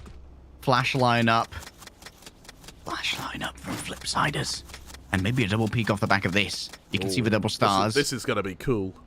Reserved positioning there from Todak. They've read the pair of stars over like summons afoot, boys. Something certainly was afoot, but Berserks moves forward anyway. They leave the safety of the nest. Fly, little chick, fly. But clicked down to the ground you will be. Will the bottle double down? Will they double dip? Do they know that JD's also here? They only can confirm one, but JD, even with an inferior long-range weapon like the Classic, is easily able to dispatch them. This puts a lot of pressure on Flipsiders now, and so much so he actually just calls for a rotation. For Boom, they just gamble it. They gamble stack this A site. With the rotation heading back to B now, Todak, they seem to have found their rhythm now. They seem to be in the minds of Boom, in their heads, and, well, you can run but you can't hide as Frostmine. He might just be able to throw himself onto the site in time, but he'll be hit by that dart, and that's going to alert Boom as to what's coming. The ping is good. It's isolated the Killjoy. They're going to be all alone. Turret on the point, and They're pretty close, Timmy, but they're not enough. 1 versus 2 now, and Flipside has evened it up. 2 versus 2. What can the KO do with a singular knife? They'll clear out the boathouse. They know both people are there. Moving in together, trying to get themselves a crossfire. They're unable to locate Click at the moment. Coming in even closer. Click falls on down. 2 ghosts versus 1 classic, but Aduka digs deep. Ooh. However, when it comes to the hunters, how are you going to beat a predator? Apex Predator at that. An incredible round from Blaze. I mean, here's the thing, that was really, really hard fought. It gives Boom that chance to come straight back into this, because Ascent is the defender's side of map. So being able to come back into it is exactly what they're after. More importantly as well, though, we look over to Todak, who actually, rather than, despite losing around, they don't care. The spike plant, they're going to match it. They're going to bring out Spectres. That's that Sheriff on JD. It means we're going to see limited utility from them, but their weaponry is going to almost surpass that of Boom. It is an interesting force here. Todak don't want to give away a second's worth of momentum after what they've achieved so far. They want to break. They want to break him in the crib, man. For a position, Aduka just droning out, getting as much info as he can, and that's going to spearhead the attack here. Flipside, fully blinded, needs to turn away, and it's easy clap for multiples as Berserks just gets headshot after headshot when it comes to a Marshall. Make it 3. Why not? El Diablo over here. That was incredible to Bottle. He ate that flashbang. He physically couldn't be more blind. It tastes like searing heat. Yeah, That's a Vindaloo flashbang. That was a Vindaloo flashbang. I'm actually getting Vindaloo in your eyes. Oh my god. Oh, good god. That's how blind he was. Oh, you Vindaloo levels of gore in my Twitch stream. Yeah, because of that. He didn't even die. Berserks covering him like a god there was just catching out any single player who went around that corner, aiming at his teammate. He's like, nah, this is my teammate. No one's touching him. And, I mean, that is definitely just another testament to the quality of teamwork on both of these sides. Oh, subby. That's pain. Still, breaking the bank of Todak there. Oh, my. Oh, Berserks. So much opportunity, so much room for activities in mid, so much room for death. Do you guys have room for a morgue as well? You're gonna need one. I mean, this is getting interesting, Harry. However, that was the full buy. So, sorry, that was the full eco. Now we move to the full buy, and this is where it matters. A bonus being played by the Boom, holding on to 3 Spectres. The ults to watch out for, of course, are the knives on Berserks. Click has that, well, he has the ground pound, but it may not be needed just yet. All things considered, bear in mind that it's more of a afterplant-esque ability, one that usually clutches quite a lot. But, Blaze, 1 away from Hunter's Fury. For me, that's the ability to watch out for here. Hey, check it, that scoreline. 8-4 has suddenly become 8-7. For Boom, this is feeling a lot more doable, and for Todak, a lot less comfortable. Close position at the moment from Berserks. And look at a little nest that Subby has set up for themselves. I'm surprised that they've relayered both the alarm bot and the turret, but they're worried that maybe someone would be peeking out here. At the moment, I'm concerned with the bottle. Spectre here. Very close. If they remain in this form, in the astral form, it could be quite dangerous. This allows them to cover both gardens and potentially be unchecked when an entry on this site occurs. But remember, that spike is all the way there at the back. Lost the drone. Do they expect the jets to be on the other side, Kale? This is such a good position. However, he doesn't want to risk giving it away. It's all a matter of can he catch out the Sova, more importantly, can he catch out the Astra. He dodges the recon dart as well. His teammates hit by it. Go for the ult orb to give the audio cue. And in response, the Killjoy Frostbind tries to aggress B. He sees that it's a default, and now Kale leads the charge. If that rifle pokes on through, things are going to go poorly. In comes that breach ultimate. Stuns for everybody. And Flipside, bullets for you too. Blaze is left alone up in heaven and needs to call in reinforcements. But midway through the call, guys, help! It never came. And suddenly, Berserks is all alone. Phantom in hand, a Blade Storm too, but I doubt you're going to want to invest it in a 1 versus 4. JD could fall. You could do some serious damage to the economy here because Todak are buying up against the wall.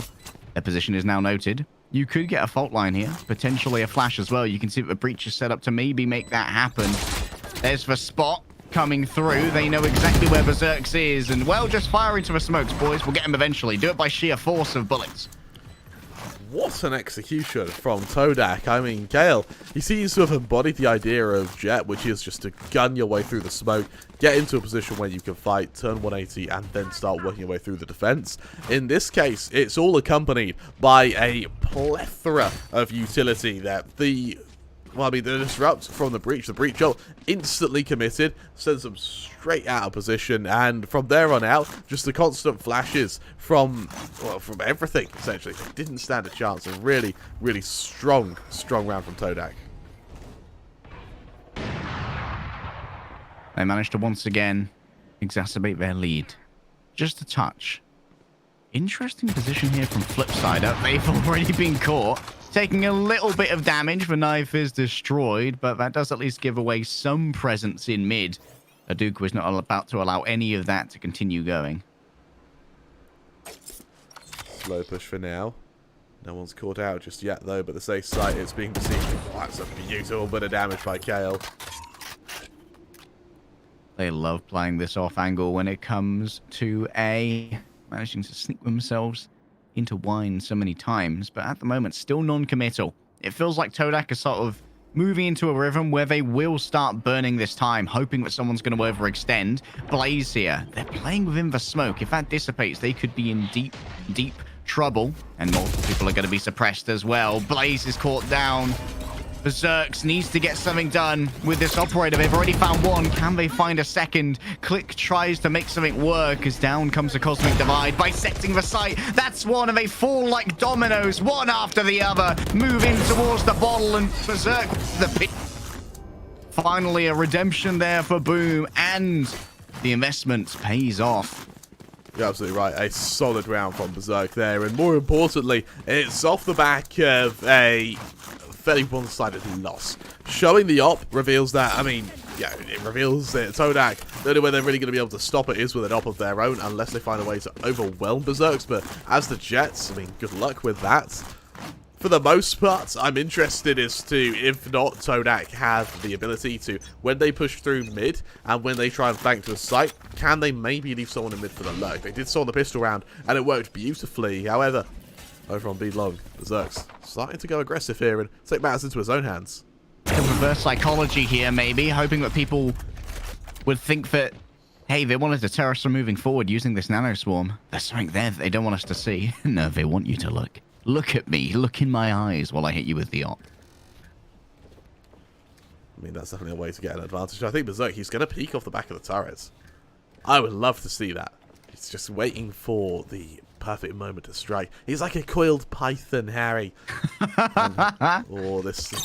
There's the revelation. There you go. He goes off the contact. Oh, he's even able to double down. Finds his man. Should be them with Predator in their name.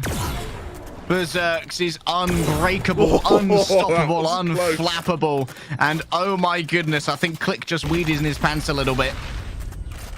Oh my god, Berserks, he looks unstoppable. Frostbite gets the last 2 kills. For Boom, that will be their equaliser. 9-9 the scoreline. But Berserks, oh my god, what has he got in store for us? Coach, a little bit all you came out. Yeah, so can we take a pause? Like, is this a technical or tactical? I mean... That is a way to open, isn't it? 24-12. I mean, it is, I think, 24-12. It's not an insane game to have. But it is still dominant. And what's impressive is when we see players do that well, usually it's off the back of an insane half. Right now, Berserk's, he's just getting better and better as this game goes on. Surely you don't walk for smoke with a barrel this long. They're going to do so indeed. Oh, the high drone and the runaway. That's a lovely lineup on the nano swarm. But Flipsider will remain in that little cubby. Frostmind, the shoulder peak. Going to be called to action fairly soon now. He is really got to watch out as Bowhouse being established. He's going to hear that ult orb get taken. And here comes Blaze. Off the back of that. I heard the ult orb. It's okay. I'll come and save you, son. No dramas, mate. Blazers here, I'm happy.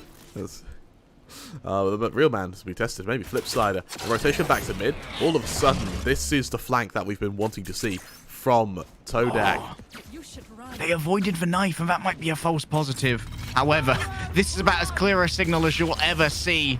Out comes that ultimate. The lockdown's going to be used. It's going to be destroyed, however, by the server ultimate, and damage done as well. JD's managed to make their way up mid, and look at how deep Kale got before Flipsider said, absolutely not. Not a singular chance, mate. I've got bonus fire. That's going to be 4. They're denied the ace by JD, but in a 1 versus 4 scenario, you find Berserks in a dark alley. I don't know where he comes from. He smells my fear. You need to find a way to put a muzzle on Berserks because, I mean, firstly, smelling fear, that's terrifying as it is. Secondly, doing so with a 50 caliber sniper rifle, I mean, there's not going to be much. There's not going to be some much real range on those nostrils, mate. There won't be any alley left, let alone you. This is really turning into a dominant game from Boom, and this is exactly what we wanted to see. It's a shame we see it on our second map because Todak, they are a good team. Their executions have been flawless, and it's only because of split-second reactions from Boom that they've been able to stop them. The second Boom slip up, Todak have been punished. The Todak have punished it. The only issue is Boom. This defensive side has been flawless for them. Evidently, they really wanted to play this for the defense rather than the attack, and I feel like the KO has been a little bit more effective on the defense as well. I still haven't seen a huge amount of utility out of his flashes yet, but they're not as laissez-faire to throw away as, say, the skies. And there have been very few retake scenarios. We've only seen a single necessitated retake, and that was in a pistol where they couldn't afford the flashes. Further attack from Stubby now.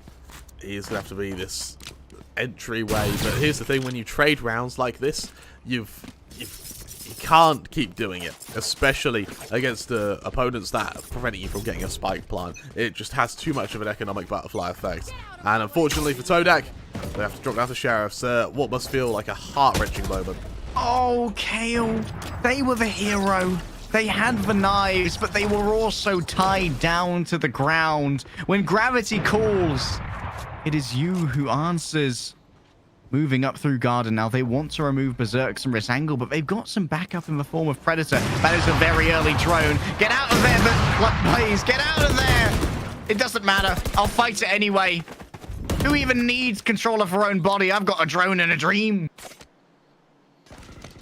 Let's see what can be done for Click now. 1 versus 5. Not much is the answer to that. Frostbite shuts them down, and just like that, 11-9 at the scoreline. It's slowly slipping away from Todak, and yeah, we said it earlier, we'll say it again now. A gut-wrenching position to be in. Your heart must be aching. You've fought so damn hard. You made such a comeback on your attacking side. No, on your defensive side, sorry. You moved to your attacking side, and nothing is working. Another investment comes out, but you still can't match the op against Berserk. You just don't have the cash. You need the utility, and because of that, let's see what can be done. I posit to you that this is must win for Todak. If they lose this round, they will not be able to buy when they're up against a wall at 12, but it's already not looking good. Stubby falls to the claws of Berserks in that same place as always. They played it so tight with the turret that they were punished for their audacity in doing so. And another! He just keeps rotating! He it's gets an a kill on a lazy Susan. Yeah, he gets the kill, runs off, gets the kill, runs off. Now falls into this 5-on-3, and I mean, Mikhail, he must be sweating right now, knowing full well Berserk could be around any given corner, ready with that op. Presence is established on B. And Kale, they've taken mid. Berserks, you know that he's ready for this. Yeah, that's Give fair. me the jet versus jet. I demand it. I hunger for it. I thirst for the blood of the air avatar. Another one of the allies has fallen. Kale is surrounded. Out comes the flash. Flipsider has not a speck of mercy for thee. And Aduko with a Vandal in hand surely can't win a 1 versus 4, but they'll be called to do so nonetheless. They might need to save this Vandal considering how the finances are. There's only 100 credits in the bank, but they'll keep the op nonetheless. Surrounded on 4 sides, and they're wrapped around and crushed within. Boom, boom, boom, boom. Berserk X brings your doom. let's spend this map together for now until forever. Because DivisionX, he is looking insane right now, Harry. Ready to hit his 30 bomb. We said earlier, I mean, hovering around 20 kills this late into the game isn't much. But no, he's hovering around 30 now. And I tell you what, that is impressive. Well, this could be it. Look at those double Guardians up against the wall. Todak, at least, they are getting a big loss bonus. They need to win this. Otherwise, there's a full L on the series. Kale tries to get aggressive. Wants a new tempo.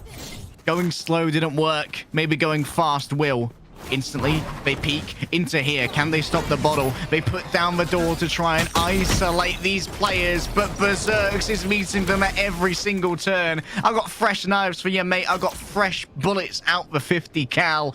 Operator, good to go. Click's already taken too much damage. Oh, it cancels it. No, you baby, I refuse to allow it. It is simply illegal. The smoke has dawned down, and a new day for Todak may be far from forthcoming. Subby is taken apart by Flipsider, getting a free kick at the back of this, and Boom are back. Oh my god, what a game from DivisionX there, single-handedly winning Ascent. And I mean, well, we'd actually say single-handedly. Flipsider, he also made a massive comeback to the latter stages of that game. Any kill that DivisionX didn't get, it went to Flipsiders. What a performance from both teams. But honestly, DivisionX, he takes the cake in that one for me. 30 kills at the end of that game, 9 first bloods.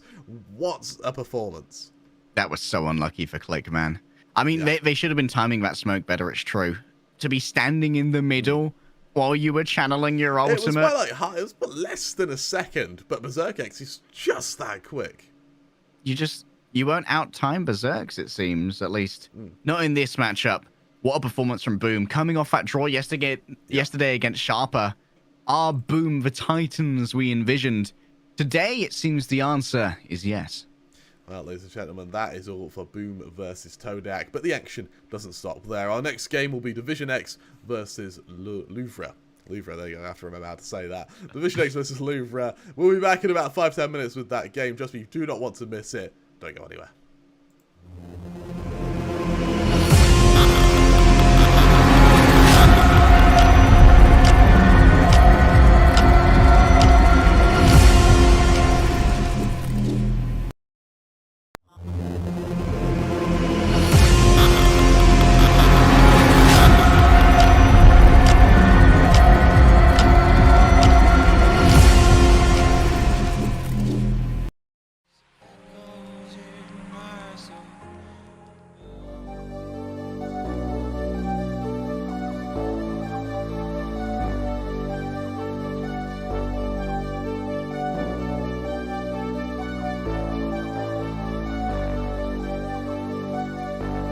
Fill me out with your smile. Now the sunshine brings the light. Fill me out with a flame. I will let you in this game. Take me out when I'm down. 'Cause with you I'm safe and sound. I'm safe and sound. I'm safe and sound. I'm safe and sound. I'm safe and sound. I'm safe and sound. I'm safe and sound. I'm safe and sound.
ourselves in the spirit of things.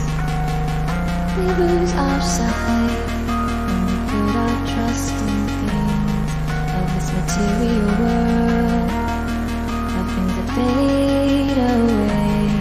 Let them keep coming back, keep coming back, keep coming back, keep coming back, keep coming back, keep coming back, keep coming back, keep coming back, keep coming back, keep coming back, keep coming back. Of things we know.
also misery, it's no mystery. And you and I, we got history, yeah. Wherever love flows, there is also tragedy when we're in too deep. And you and I, we got history, yeah. Go look in the mirror, say, hey, I'm sorry for all the pain. I'm sorry for all the pain. Go look in the mirror, say, hey, I'm sorry for all the pain. I'm sorry for all the pain. Go look in the mirror, say, hey, I'm sorry for all the pain. I'm sorry for all the pain.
Find the right words, and there's no way this is real life. There's no telling you're the right girl, so I can only say that it feels right. It feels right. It feels right. Yeah, I can only say that it feels right. It feels right. It feels right. Yeah, I can only say that it feels right.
To get off the darkest ground,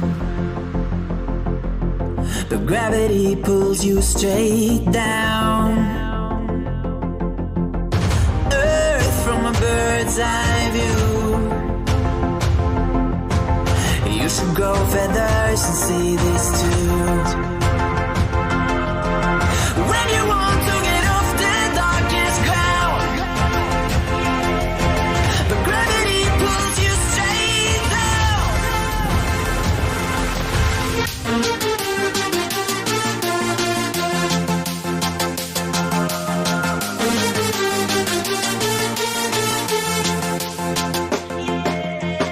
When you want to get off the darkest ground,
of regularities,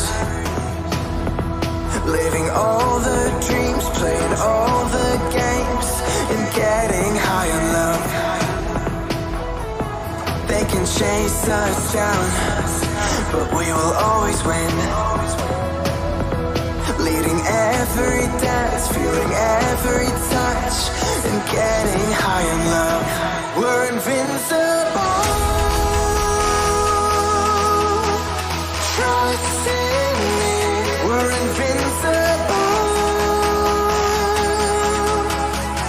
Don't you see? We're invincible.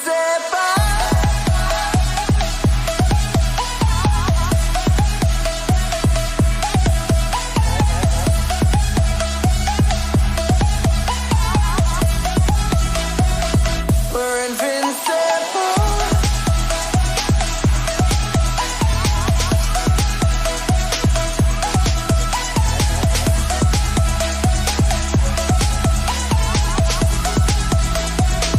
We're invincible.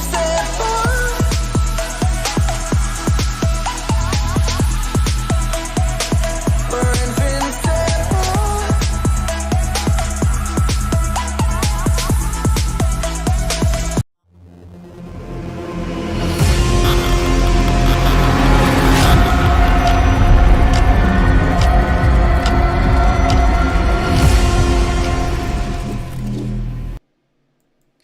Hello, hello, hello. Welcome back to the Royal Association. Without transition. I knew there'd be a time when I'd mess that up. And Ladies and gentlemen, juicy. That is Brexit prod. oh, I'm so sorry, Epulze. Alright, anyway, so we've got DivisionX versus Louvre. This is going to be a fairly tough match for DivisionX. Louvre, the only team here that isn't professional, but that doesn't stop them from being just bloody good at this game. Juicy, that man is insane. That man, yesterday, he played out of his mind. Of course, he sat at that kind of rank 1 SEA title for quite a while now. Let's see what he can do. And he's just told us that he loves us. So I really like this Juicy guy. This is how you get biased casting. Take notes. How to get biased casting? A juicy guide. I've spent the break shoveling pasta carbonara lunch into my mouth. So yeah, I think the energy's coming up. I've carb loaded for this one, Kramer, because I need something to absorb the juice that's about to be flung our way. Let's talk about our maps. We have a ban of Fracture from Louvre. Seems they do not want to go to the newest map. That doesn't surprise me.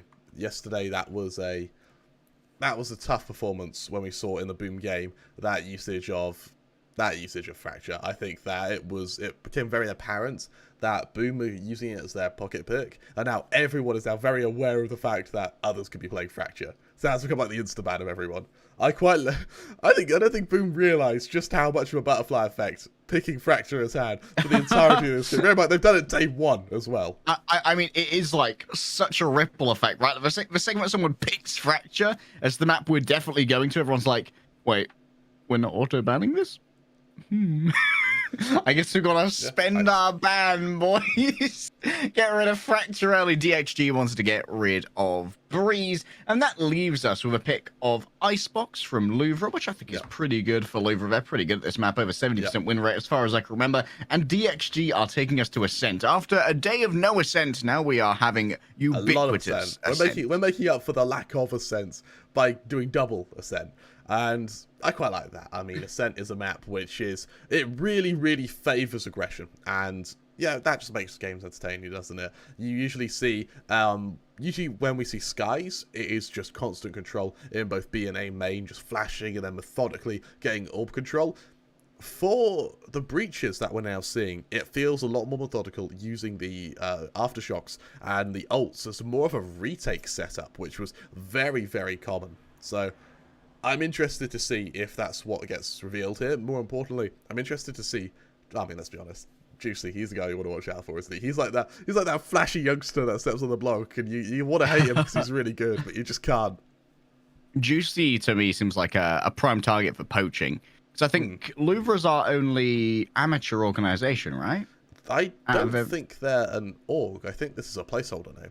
Yeah. Amateur as in, like, not signed to a bigger label. We call those mixes in our in our respective backgrounds.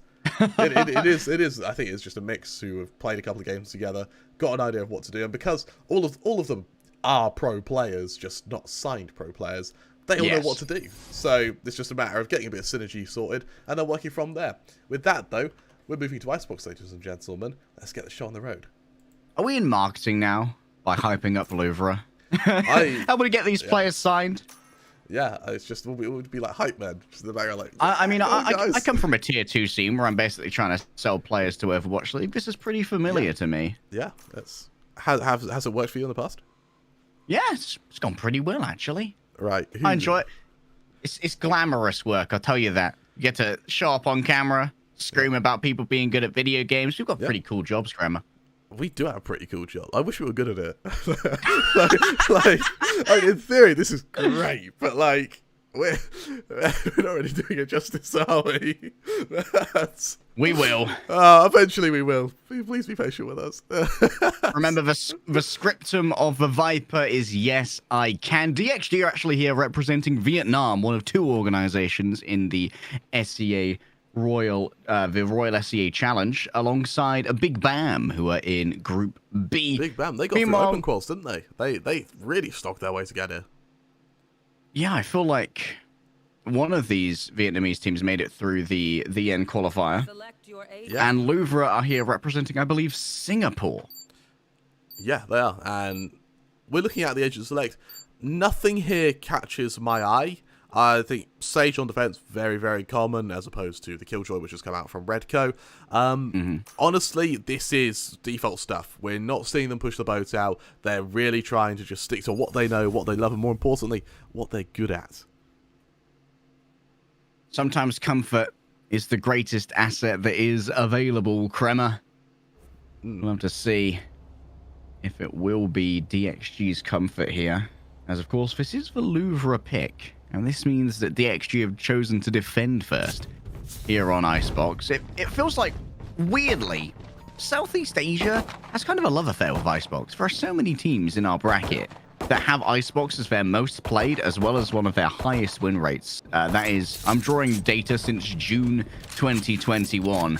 So, in the fresher Viper meta, where she became more ubiquitous after the changes made to her earlier in 2021, feels like Southeast Asia, they're big enjoyers. They're Icebox enjoyers. Enthusiasts, you might say.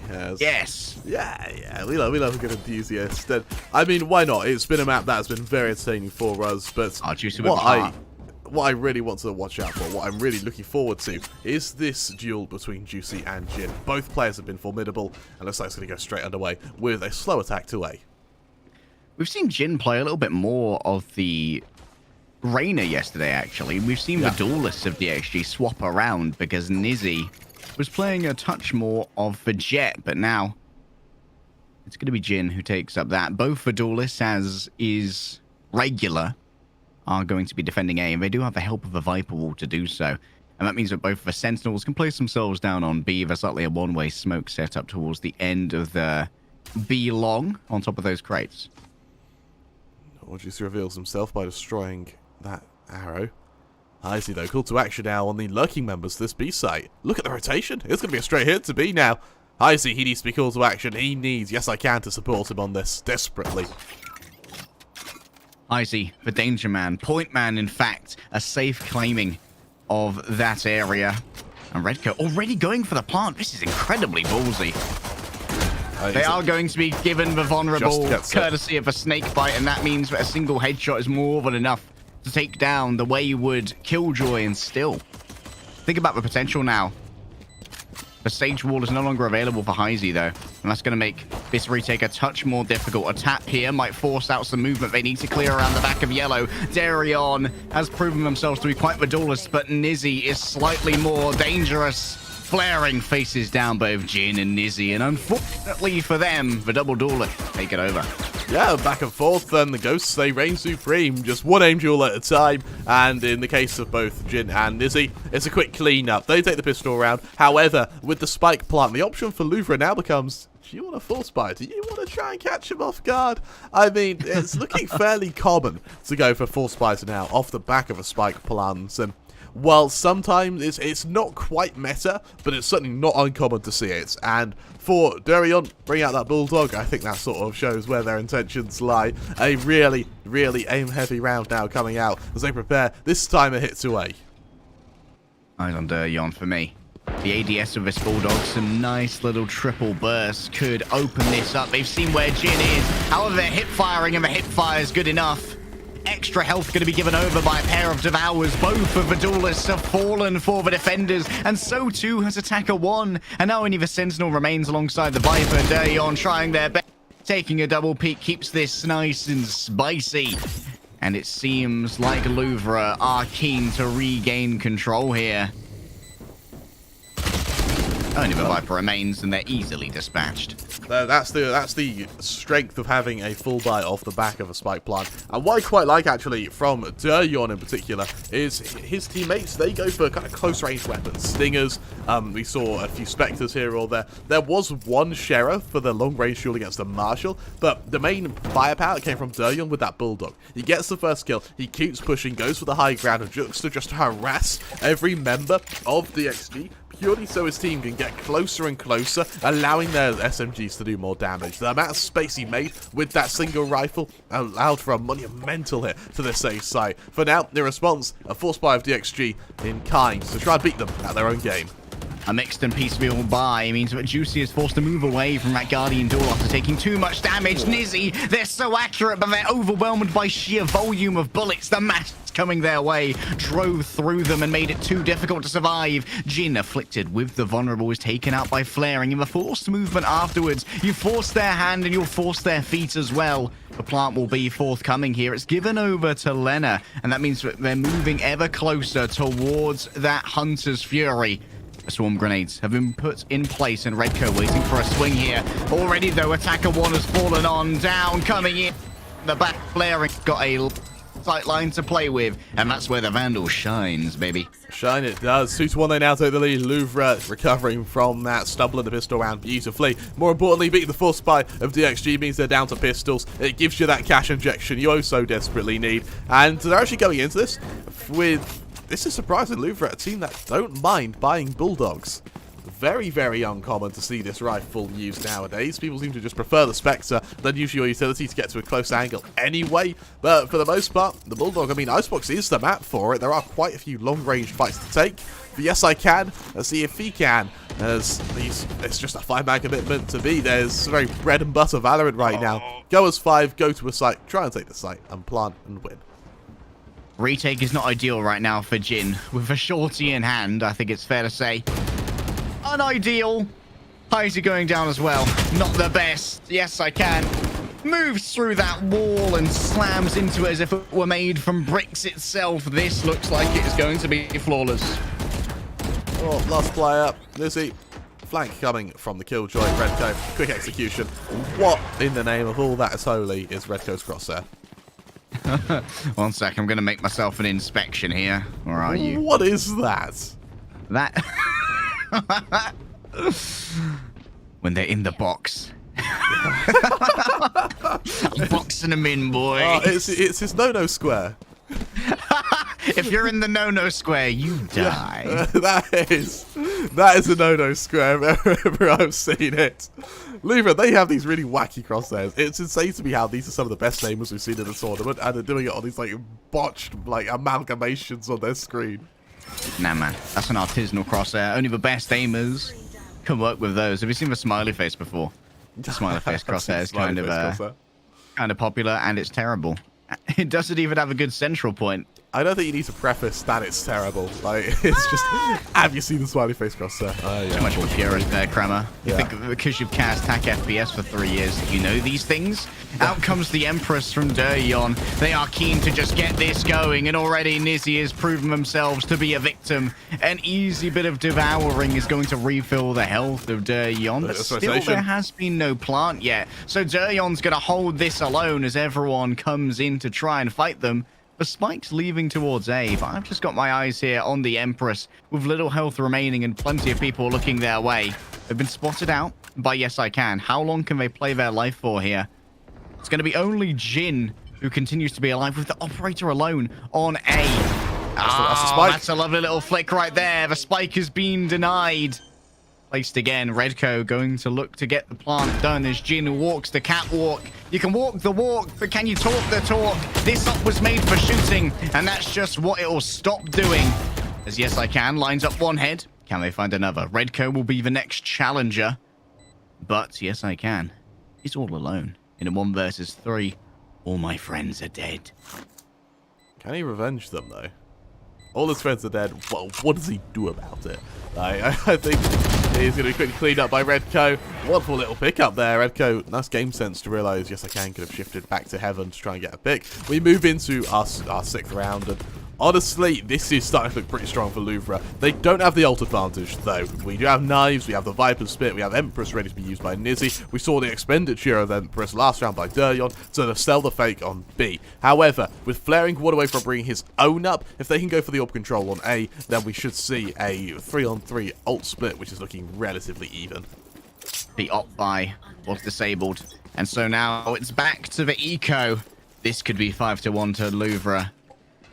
Remember, this was their map pick. They're pretty confident here. Oh my goodness. Juicy gets absolutely squeezed. Freshly squeezed Juicy for all of the people at home. Aren't you so glad you're watching this stream? He's expected, though. He can avenge his teammate. No parkour in this area. Yeah. This puts up one of the signs that a community support officer would raise here in UK. No skateboarding, no balls. No running on the grass. Redco tagged, though, as he tries to avenge his teammate. 3-on-3, though, but Flaring that luck. That kill is just what they need now. Jin. Oh, the wrong direction to look. Redco takes him out. And now... Okay, they were pretty low. I seem just a touch anticlimactic. I'm afraid, my boy, no one's here, and it will be a free plant on A. Lander's going to get that done. Question is... Against only a Sheriff and in a 2 versus 1, do you use the Viper's Pit? I would bet no, considering that you can both line up your post-plant utility. There's a pair of shock darts here, and there is a pair of snake bites. If everything goes as it should, they should be unlosable for Louvre. I don't see a world in which Attacker wins this unless both of them whiff their utility. But yeah, that raises questions of its own, doesn't it? I think he's going to realise momentarily that the site just isn't in his control. He'll tap it once. There's the first one. Here comes the drone. Oh, just the utility. So much utility. Just get out of there. And face me, you cowards! Cursing them as he runs out, runs to the spawn, flees.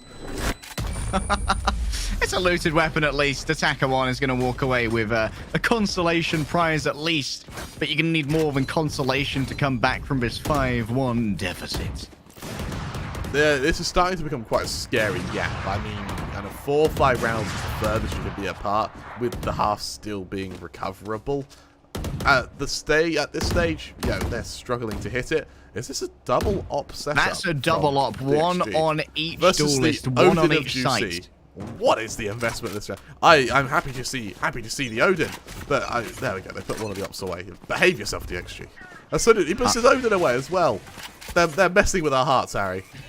Jin's got themselves a dirty little angle here. Trying their best to avoid contact with Valia. They've not revealed themselves just yet. Oh, but now they have. And this is going to be a rush forward. Valia comes out. It removes the sight, and that will save the life of Juicy. Great covering there from Darion as Jin. Will they take the peek again? They will. But Flare quick to punish. No one ops next to me. And that could be a looted op there for Juicy if they so desire. Heisey wins out on that one. Was that a... Oh, there's Viper's Pits on both sides now. One's had to be abandoned. Yes, I can's had to leave a Viper's Pit. I'm surprised, in fact. Now that I'm pretty sure that this is winnable. Oh, my goodness. Surely you don't res them in the pit. You res them in the pit? That's madness. This is madness. This is insanity. This is Icebox. There was thought process there, wasn't it? However, didn't stand a chance. This is indeed Icebox. Unfortunately, rather than a dramatic kick into a pit, it's a slow fade of a Viper's Pit. As we're left at 6-1 the scoreline, that spike planted means that even more economy is going to be favouring Flaring right now. And I mean, these trust fund babies, what can they do, Harry? This is... Crema. What are they getting away with? Why did they use the Viper's Pit on A and only have one person defending B? Usually you just put the Viper's Pit with the solo defender, right? That's a really good question, Harry, and I'm inclined to agree with you. We'll have to say, maybe there was some thought process behind it. Well, yes I can. I mean, he's alone now, and he's only got a sheriff as they come for him.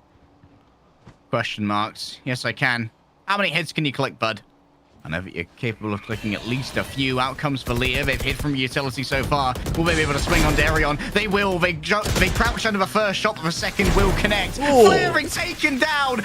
Eco, mate. I don't need guns. I only need my aim. And yes, I can. Has it in spades. Because can I aim? You bet that I can. Here's a bit of gun juggle to bring him over to your mate. A looting round. Are we playing Borderlands? It looks like Borderlands, doesn't it? It's loot upgrades on weapons. Hey, this one, it's super effective against Louvre right now. It's that one. So we now have a reinvestment. Louvre, first time in a while they've had to do that. And I mean, it's not going to shake their economy by no stretch of the imagination. But what's interesting, both teams have a lot of cash in the bank. Neither want to bring out the op. The offensive op can be a little bit more difficult to deal with. But I'll tell you what, that is such a confidence-inspiring round for DXG. Might be exactly what they need. Rolling forward onto A now. That's multiple people who are going to get pinged. The attacker Killjoy puts down their ult. The lockdown is in place, but Flaring's already fallen. Juicy too as Nizzy tries to take matters into their own hands. Heisey playing from behind there makes things much more difficult, as no players will be detained. But Lene all alone. They meet the primary aimer. This Viper, they bite. It's a nasty bite as well. One that, unfortunately, 3 hours away from a hospital won't cut. As for the time being, this is going to be a bit of a comeback being made by DXG. Now we see the ops out from either players. I like how, off the back of that, they realise, okay, we won that because we had the man advantage. And in order to get the man advantage, hey, ops are the way to do it. It's split between, of course, Juicy and Jin. Juicy having a fairly quiet start to the game comparative to his performance yesterday, but I suspect that is because right now there's been a lot of focus on this A upper position, which is exactly the area he was exploiting in yesterday's games. Op in mid, question mark? Op in mid, nodding emoji. Juicy's going to have to back off from this as the drone continues to permeate through the smoke, and now Juicy's position has been revealed. Look at these frisky little duelists from DXG. Trying to take space away on B, make it so that A seems like the only option, but then you have to run into this Viper's wall. There's a bit of a rotation anyway, as in the Sage, Heisey slowly just hard clearing kitchen, making sure it's safe. And I mean, it leaves at least the Viper alone on this safe site right now. Like, scarily alone. Lenny, you may be able to exploit this the second this wall fades. Down goes the wall. Yes, I can. Now in danger. Up comes the opposing Viper wall to try and bisect this site and make the entry a little bit more safe. Making sure that no one can go around the back is Heisey, but now the plant is going to be coming through from Flaring. For now, every attacker and defender survives, with dust settling with no corpses to their name. But look at this setup from Redco right here. So much space to work with, and it would seem that DXG have cut themselves off from their own flank. Down goes the op as Jin falls, but Darion, the fourth commander, has fallen instead as well. Lena wins out that one, and Juicy scores a headshot. So now, momentum recaptured by Louvre. Really solid hold, actually, and honestly, on the back and forth, it is just, they get the man advantage, they dig themselves in. I love how the second that bomb goes down, they leave the site. They get the hell out of there. They don't want anything to do with the lineups that could be bombarded onto them.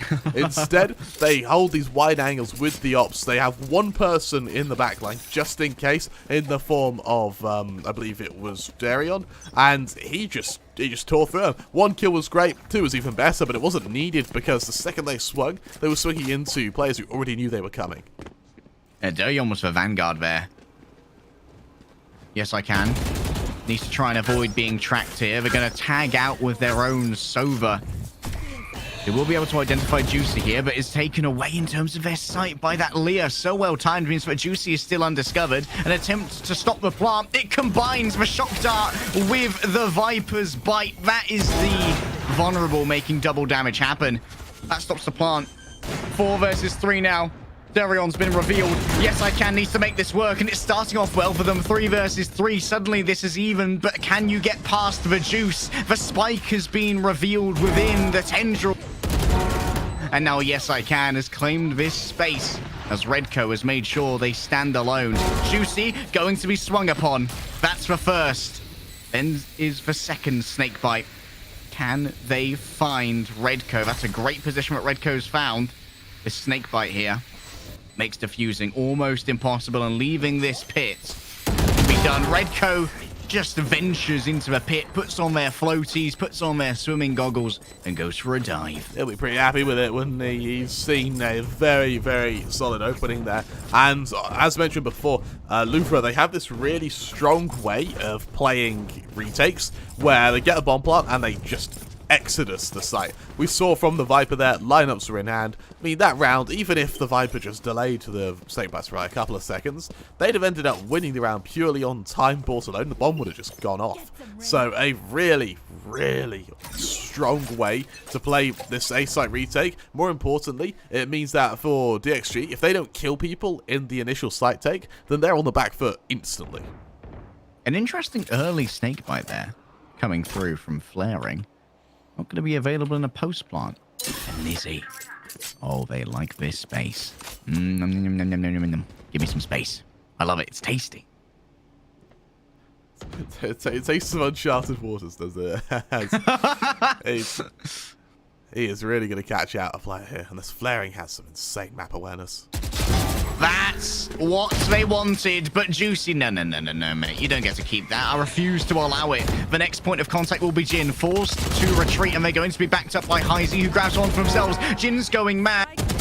Juicy's just managed to get in there. They've managed to be the crowbar. They leverage it open and grab themselves a 1 versus 1. Already 3 kills to their name, Crema. Can they grab themselves a 4th?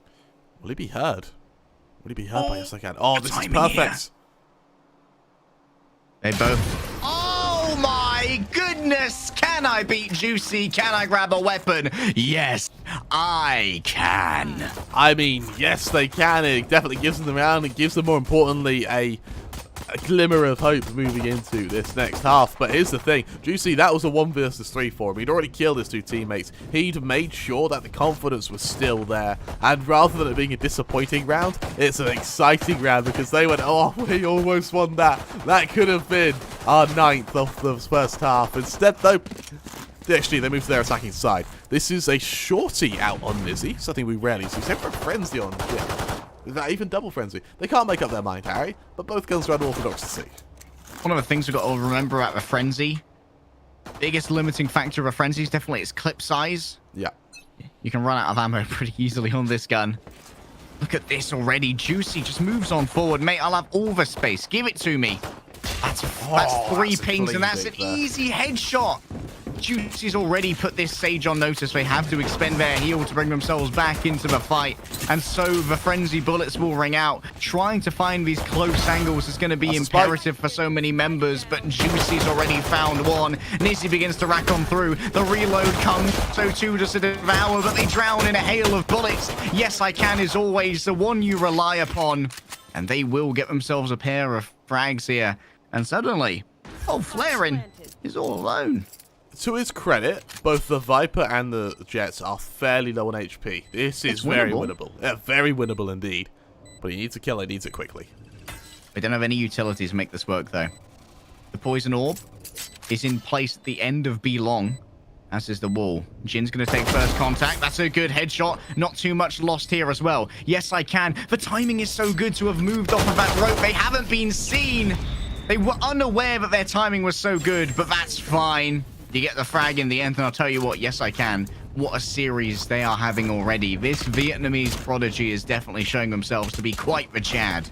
That it is, and I mean, I am loving this. We thought that Juicy would be the man to watch out for, but no, Yes I Can has also had, here's the thing, he's not on, he's not doing like 20, 30 kills, but it doesn't matter, it's the quality of the kills. These have been round dictating advancements, and right now, there's not much really that they can do on Louvre to stop him, especially with only Sheriffs. They're going to have to forego it, go 8-6, and give this DXG side a even bigger berth. Leno manages to grab himself a free orb despite the proximity of so many people. Oh, Darion punished for the peak, and Juicy taken down by a Yes I Can who's bought a Phantom and a full shield in this second round. This is the confidence that Yes I Can has in themselves at the moment. I think it's fair to say, Kramer, they're feeling it. Yeah, they absolutely are. And, well, Lenny, first of all, this is a quick and clean way to take the site. For Louvre, I mean, what really can they do here? I mean, Flaring, that's a lovely kill. That's embarrassing, to be honest. Flaring, winning that one out of a classic against the Phantom. No dramas, mate, just a double dink. Another head, another scalp, another skull. But Yes, I Can. A perfect position to be in. And honestly, this is a 2 rounds separate the two of them.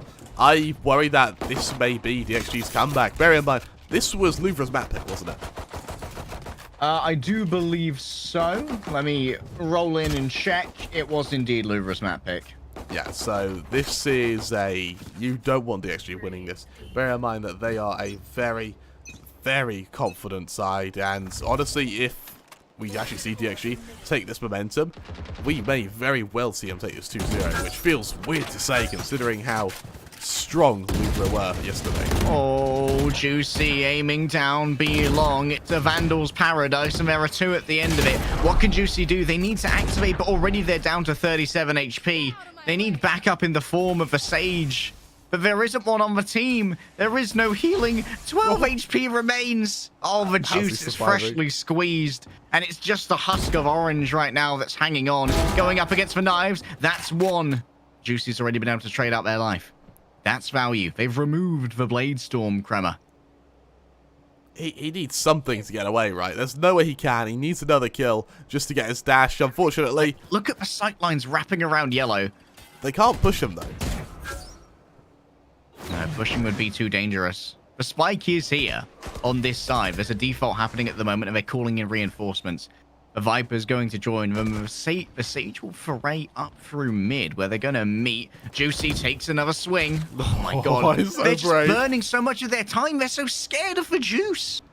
Vitamin C won't harm you. Actually, it might. Down goes attacker 1.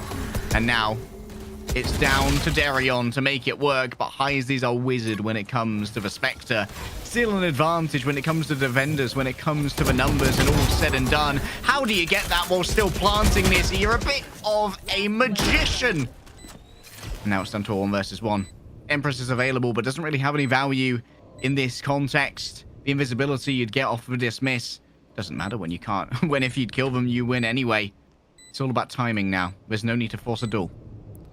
Flaring has got to be so careful. That bomb is ticking down. It's going to be about a quarter of the way, maybe halfway done now. That wall, sure, it's about to go, but angle, so strong. Oh, Harry. Flaring, he takes it. That'll be 9 for Louvre, but it came off quite a hard slog of a game. Yep, that's it. I'm Myron.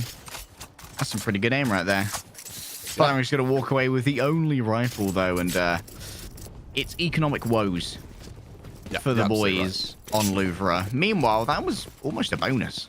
Basically a bonus. As you mentioned, economic woes, that's sort of mirrored by Bulldogs. There's a Guardian on Jurion, and more importantly, Redcoat, a player who has been so effective at just consistently getting kills. He's delegated down to a Spectre. This isn't where you want to be if you are Louvre, but what you have that Viper's Pit on Flaring, so you could entirely just drop the pit, then go for a 4B stack, which has worked many times before. Luckily, Flaring, this pit's now about to be tested. He's actually not thrown it. He's given up with it. That's fine. It was a fake. Flaring, not entirely sure what happened just there. Just faking out the pit. Look at the flag. No dramas, mate. And now we're going to move into Jin. Easy clap. Just playing on the outside. 4x3 maybe. Making a fool of us all. Well, that ability to use just that movement from Izzy was so strong. He's going to be able to beat his opponents back to B, and more importantly, they do so with a 2-man advantage. A beautiful flank, and more importantly, that flank is then the fact they get away. They're hardly scathed, Harry. The only scarring they took from that game was emotional scarring. Exactly so. I was wondering, like, where's that pit at? Huh? Is my observer client bugged? No, it was not.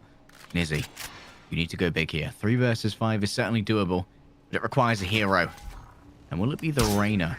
It will take up the mantle. Will it be you who jumps onto the breach? The answer is no, as Flaring denies this. And now Heisey is forced to potentially move through this area, pinged by the shot by the sonar dart. The recon was their doom. Some would say information is the most deadly weapon, but I think it's a rifle. Rifle is a bit more. I could tell you some facts about Greek gods. Information is even more deadly when armed with an AK. Yeah, I know. I can tell you some facts about gods, but I don't think it'll. I don't think it has the same effect as 9mm Parabellum.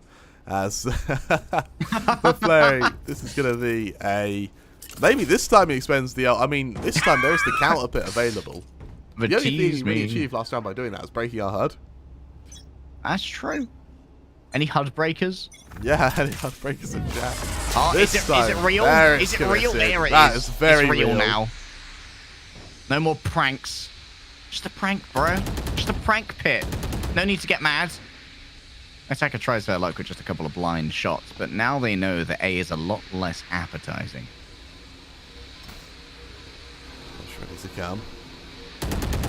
Slow start from this side, and for DXG, I think they're weighing up their options. I think they're like, we could go into the pit, we could not. How scared are we of Flaring? Yeah, I mean, they've really stagnated. They're dead silent. They're trying to leave Louvre guessing, but because Flaring's at such a forwarded angle with his pits, right now there's not much that can really be done from Yes I Can and his team, because they just got to wait it out. Half the time is gone, but I'm afraid waiting it out isn't really an option. Flaring is not leaving this pit. You could summon one of your own on top of it. Then we could have the most goo ever. We could have the most gooey point A I've ever seen. And you can see what Flaring right here. The Gatekeeper. I'm not sure how much I like Flaring being the Gatekeeper here. Juicy picks up one. Flaring yet another. And yes, I can place from above. Dives on in. And while the pit will drop, so too will so many members of both of these teams. It comes down to a 2-2, and it was the defenders of B who will survive. A fully fledged attack here. Got some good trades, but you have to worry about Redco coming round the back.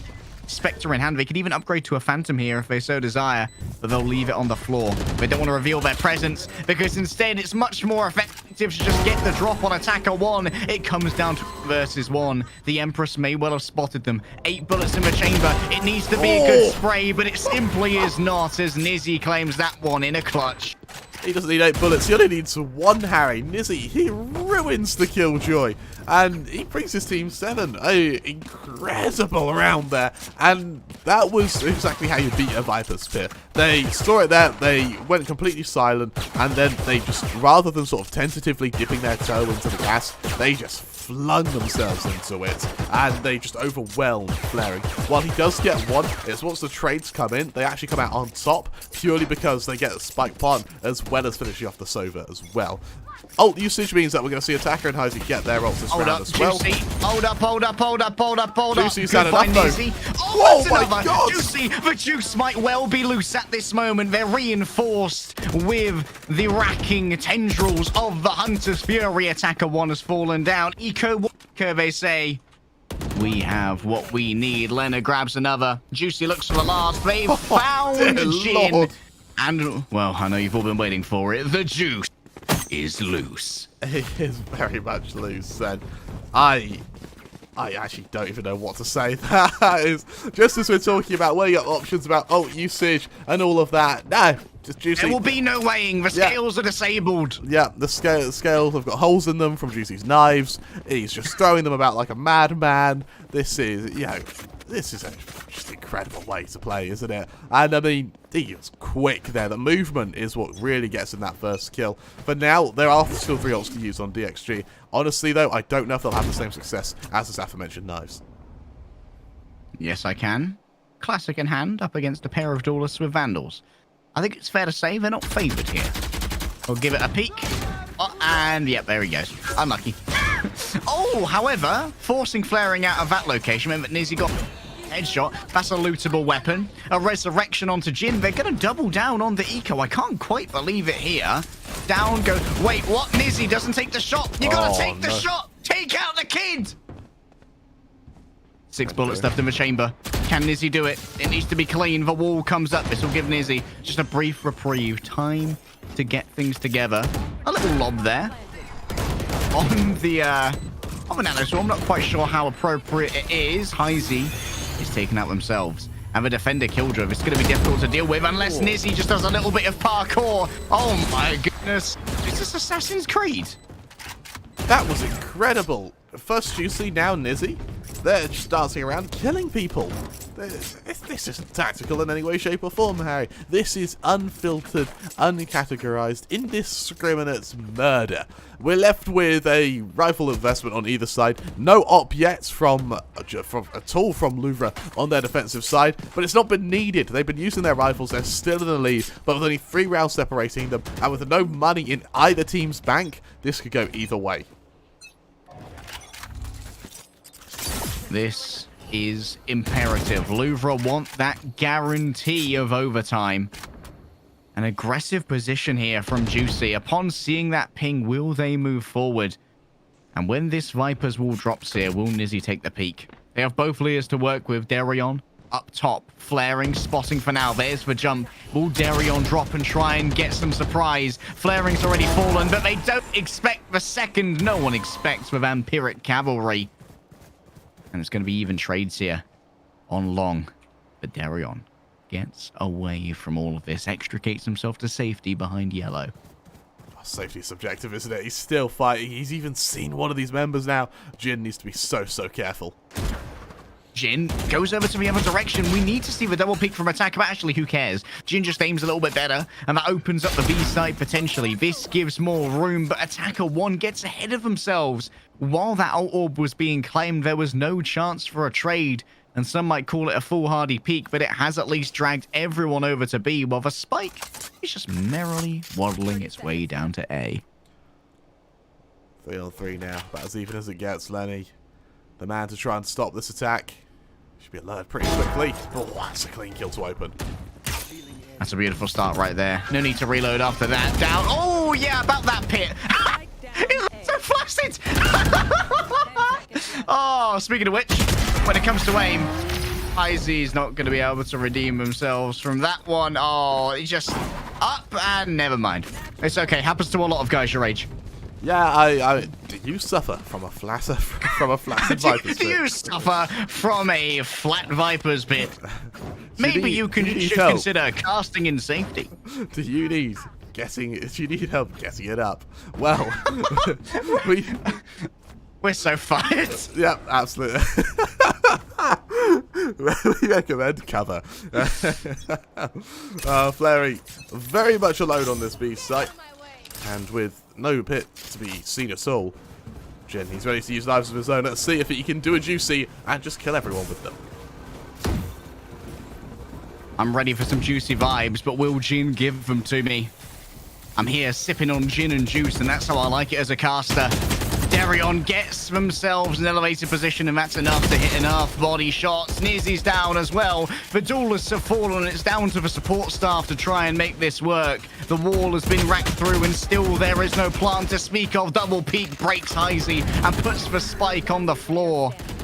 All alone right now is Yes I Can, and Juicy's found them. That's going to be the win for Louvre.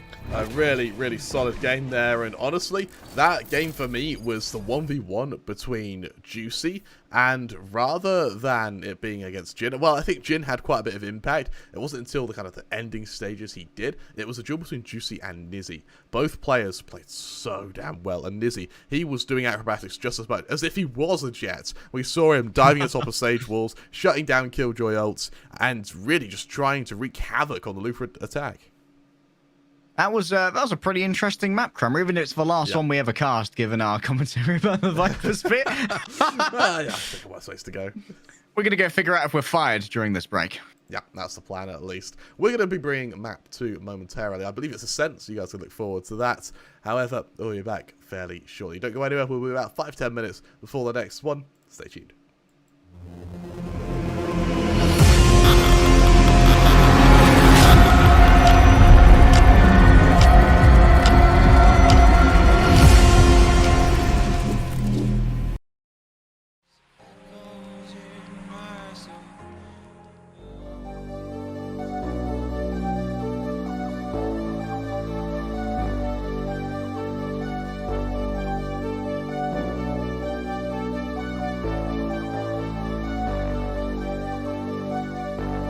Fill me out with your smile.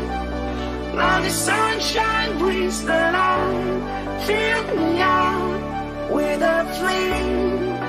I will let you in.